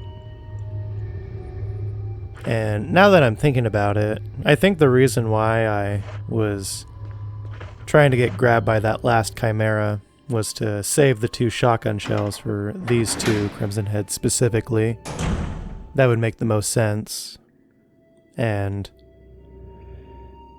really, trying to take out more enemies with the flash grenades, considering we have the excess amount that we do, would save some shotgun ammo for this point of the game. And I would advise trying to, well, I don't know. I was gonna say, like, I would advise using flash grenades on Crimson Heads instead of Chimera, but it might even be safer to do it on Chimera more, because when they are up on the ceiling, they don't have any attacks to damage you. They will only go for those grabs. It's just when they're on the ground, they're really fast and tricky to deal with, and unless your movement is really, really good, you're likely to take damage. So I guess if you do end up trying to use flash grenades on Chimera, then be prepared to heal. So we really are pushing our ammo at this point in the game, and I guess really any means to try and conserve ammo is probably worth it. And you know, I was thinking about the 2 hunters that we killed in the mansion with the 4 shotgun shells, and I think it could have easily been rerouted to kill them with the Magnum. The one that we kill coming up from the kitchen area, we could have waited until the last pass through the mansion on our way to the altar. Like right after we finished up those last 4 Crimson Heads in the mansion. Could have easily taken care of that one then, and then had we waited to kill the other one in the mirror room until around that same time, and then saved the Magnum round for the hunter that was attacking Rebecca when we saved her, like we could have killed that one with the Magnum instead, and then taken care of the one in the mirror room on our way out of the mansion, and this would have ultimately saved us 2 shotgun shells, which would have made a big difference, I think, at this point in the labs, really. Just again with how tight the ammo is at the moment. Plus, we do have a few more Crimson Heads and Chimera to take out, and one of the Chimera we actually ended up having to just use the pistol. But we will actually get one last pickup of shotgun shells, thankfully. That will help us finish up the rest of the enemies here in the labs. So, it looks like while I was waiting for that Crimson Head to turn, I decided to head over to this area and get this door unlocked now instead of later. And actually in doing so, we get a extra cutscene that we otherwise wouldn't see if we had came down here during the self-destruct sequence. Chris? Jill, Chris? Wesker's the... I know.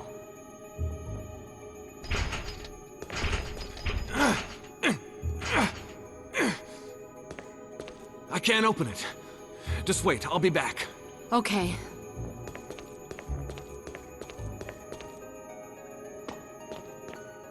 But until the self-destruct sequence, we can't save Jill just yet. But figured I would include that, and it was also a means to kill some time. I think I had neglected to show off that cutscene in my Jill playthrough of the challenge, so I'm glad I was able to show that off for Chris's playthrough.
Alright, so with those two Crimson Heads out of the way, we can move on.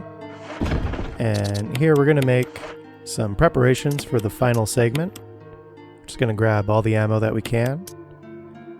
And then we'll be making our 15th and final save here.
Rebecca! I saw you in the inner garden. I finally caught up.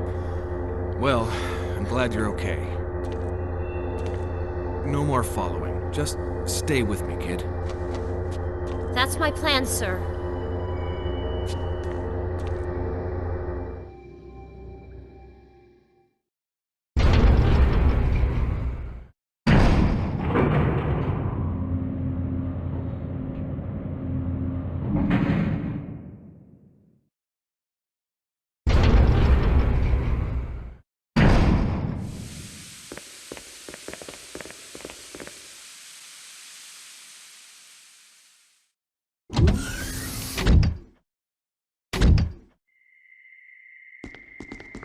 Wesker.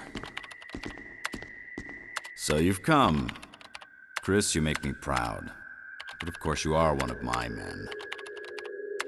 Thanks. Since when, Wesker? I'm afraid I don't know what you're talking about.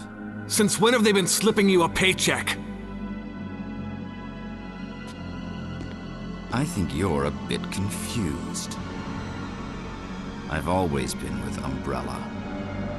And stars were umbrellas.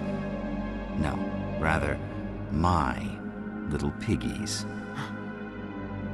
The Tyrant virus leaked, polluting this whole place, and unfortunately, I had to give up my lovely members of Stars.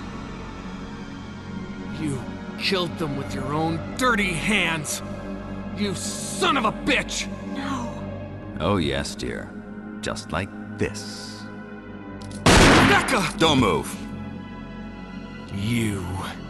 I don't think you want to die just yet. I have something that's of some interest to you.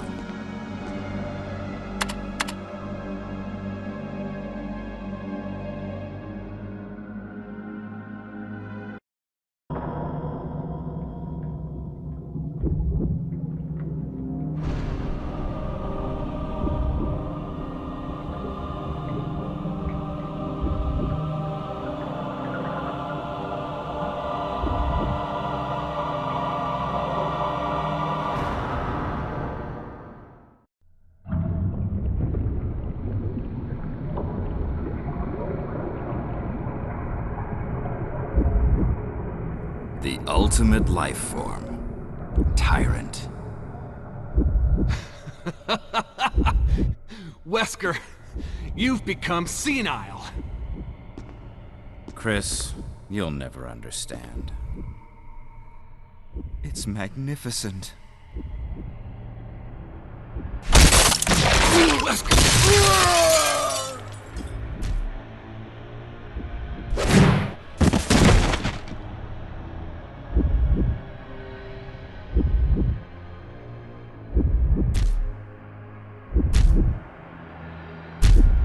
Come on, you test tube freak.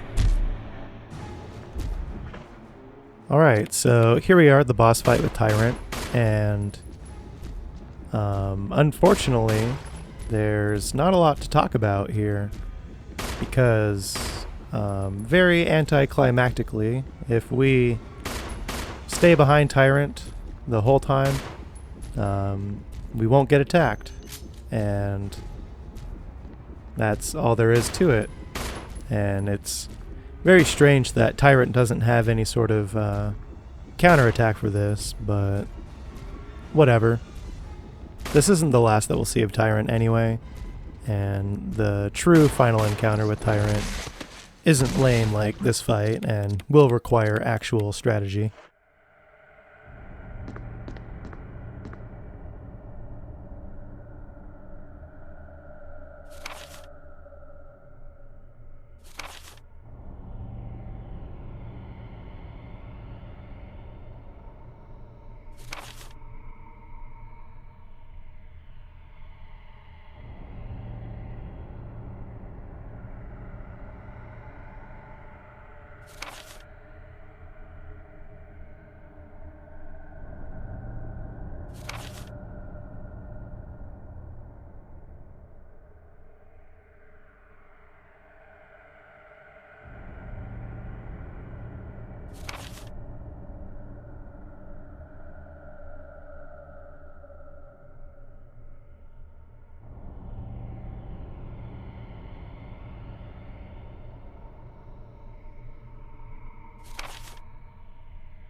Rebecca!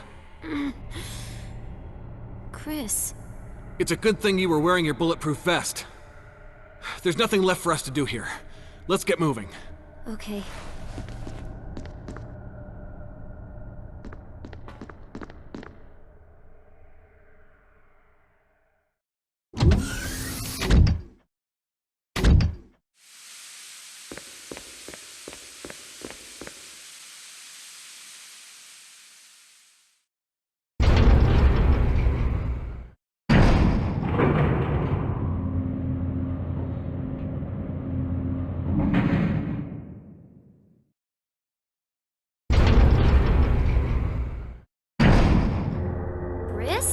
What is it? I found a file in the lab. Apparently, there's still a lot of tyrant virus here. We should blow this whole place up. Right. The show must go on. I'll leave that up to you, Rebecca. I'm on it. I'll start the self-destruct system I found a little while ago. It's not like we're out of this yet. I'll see you on the outside. Outside.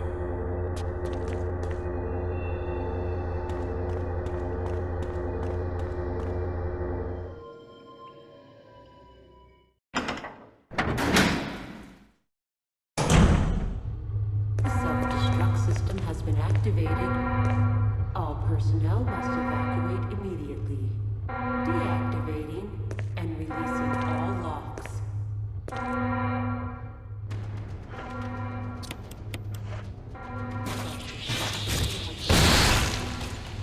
All personnel must evacuate immediately. Deactivating and releasing all locks. So yeah, I ended up taking out this Chimera just with the handgun because I didn't have any more shotgun ammo. Although really, I could have waited until I grabbed the last of the shotgun ammo to take care of this Chimera, but whatever. But with that, we have killed all the Chimera that there are in the game, which brings our total kill to 14, and it's a pretty fair amount of them that were condensed into this last area of the game. Self-destruct system has been activated. All personnel must evacuate immediately. Deactivating and releasing all locks.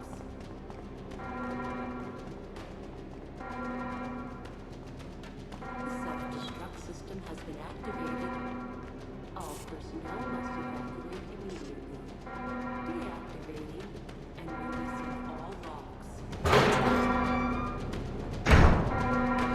Jill, sorry I made you wait. I knew you'd come. Let's get out of here. All personnel must evacuate immediately. Deactivating and releasing all locks.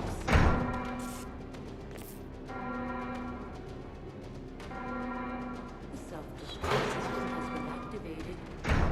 All personnel must evacuate immediately. Deactivate. So again, we don't strictly need this ammo to finish the challenge. We could have taken care of all the enemies we need to with a little bit of better ammo management, but we will utilize these rounds to help us out, and it will help out a bit with the final encounter with Tyrant. But I do want to point out that we actually don't need any ammo to get through the final encounter. All personnel must evacuate immediately. Deactivating and releasing all locks. Let's get going! And the reason we don't need any ammo for the final encounter is because during the fight there's a timer that's counting down, and if we wait out the timer to a specific point, Brad will drop the rocket launcher from the helicopter, and then we just use the rocket launcher to finish Tyrant. But we can get Brad to drop the rocket launcher early if we damage Tyrant down, and so really bringing ammo into the Tyrant fight is just going to be a means to speed it up. Otherwise, we could just spend the fight running the timer down and just avoiding Tyrant, which isn't too hard. And actually, we could have even We can run the timer down before initiating the fight because you walk out to the helipad and then you have to use the signal rockets, but you can let the timer run down before using the signal rockets, which ultimately triggers the fight. But we won't be doing any of that. We'll just be expending what ammo we have left to finish the fight up. And then on our way out, we killed the last 2 Crimson Heads that we need to kill in the game. This is Brad. We're running out of fuel. This is your last chance. If there's anyone alive, give me a sign. I repeat, this is your last chance. And we ended up killing a total of 42 Crimson Heads. And at the end of the video here, I'll have a total count of how many enemies were killed for the challenge.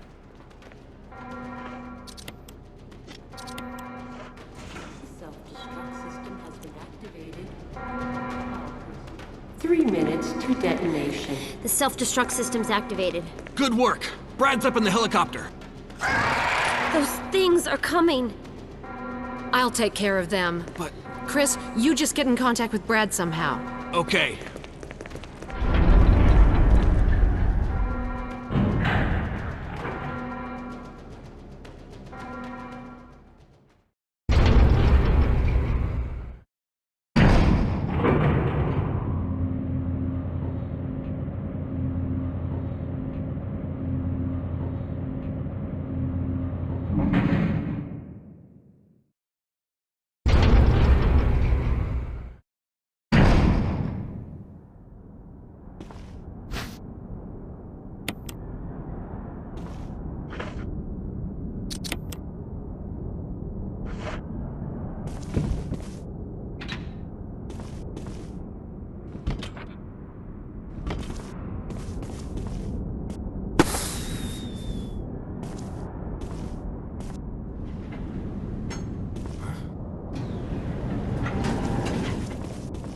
Chris!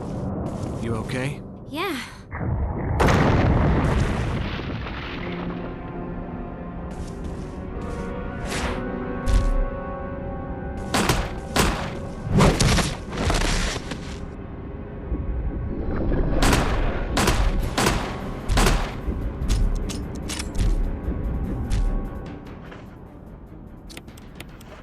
Alright, so the most important thing to pay attention to is when Tyrant goes for this attack there. Also, I almost goofed that pretty bad. I started aiming up. I must have been trying to run away, but was still aiming. But anyway, when Tyrant goes for that attack, want to run to Tyrant's right, or our character's perspective left, and avoid the big claw. If you try to go the other side, you will get swiped by the claw. And I end up running out of ammo here. I just didn't have enough to get through it, and I do switch to the knife. Rebecca's here firing her handgun, and I don't know 100% if this is true or not, but I don't believe that her ammunition has any effect on triggering Brad to drop the rocket launcher. But yeah, and it's pretty dangerous to try and go in with the knife here. I got attacked a few times and I got brought down to danger, but I do end up making it through. And then I also want to point out that it's possible for Rebecca to die during this fight, and if that happens, we lose out on the best ending. But again, that has no bearing on finishing the challenge. Chris, use it! Kill it, whatever it is! And once we fire the rocket launcher, that'll end the fight.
Alright, so that was Resident Evil HD Remaster. Kill all enemies as Chris on hard mode. And to recap all the enemies that were killed, we killed 7 naked zombies, 41 regular zombies, 42 crimson heads, 13 Cerberus, 24 crows, 1 bee, 3 Neptune, 7 web spinners, 18 hunters, 14 chimera, and 9 unique enemies that were Forest Spire, Yawn 1, Elder Crimson, Plant 42, Yawn 2, Black Tiger, Lisa Trevor, Tyrant, and Super Tyrant. And the grand total of enemies that comes out to is 179. And again, the game's count at the end is going to be higher than that. And again, I believe the discrepancy is due to the fountain plant in the mansion and the bees that die in the residence. Also, I don't know if the game counts us knocking Lisa off the gathering as a kill, but I'm definitely counting that as part of the challenge. And yeah, that's the end. Thank you for watching. If you like this video, I have the Jill playthrough of the challenge completed as well, so consider checking that out. I have a lot of fun making these challenge playthroughs, and I may consider doing this again in the future on Invisible Enemy mode. So if that sounds like something you'd be interested in checking out, let me know. I hope you enjoyed watching this as much as I enjoyed making it.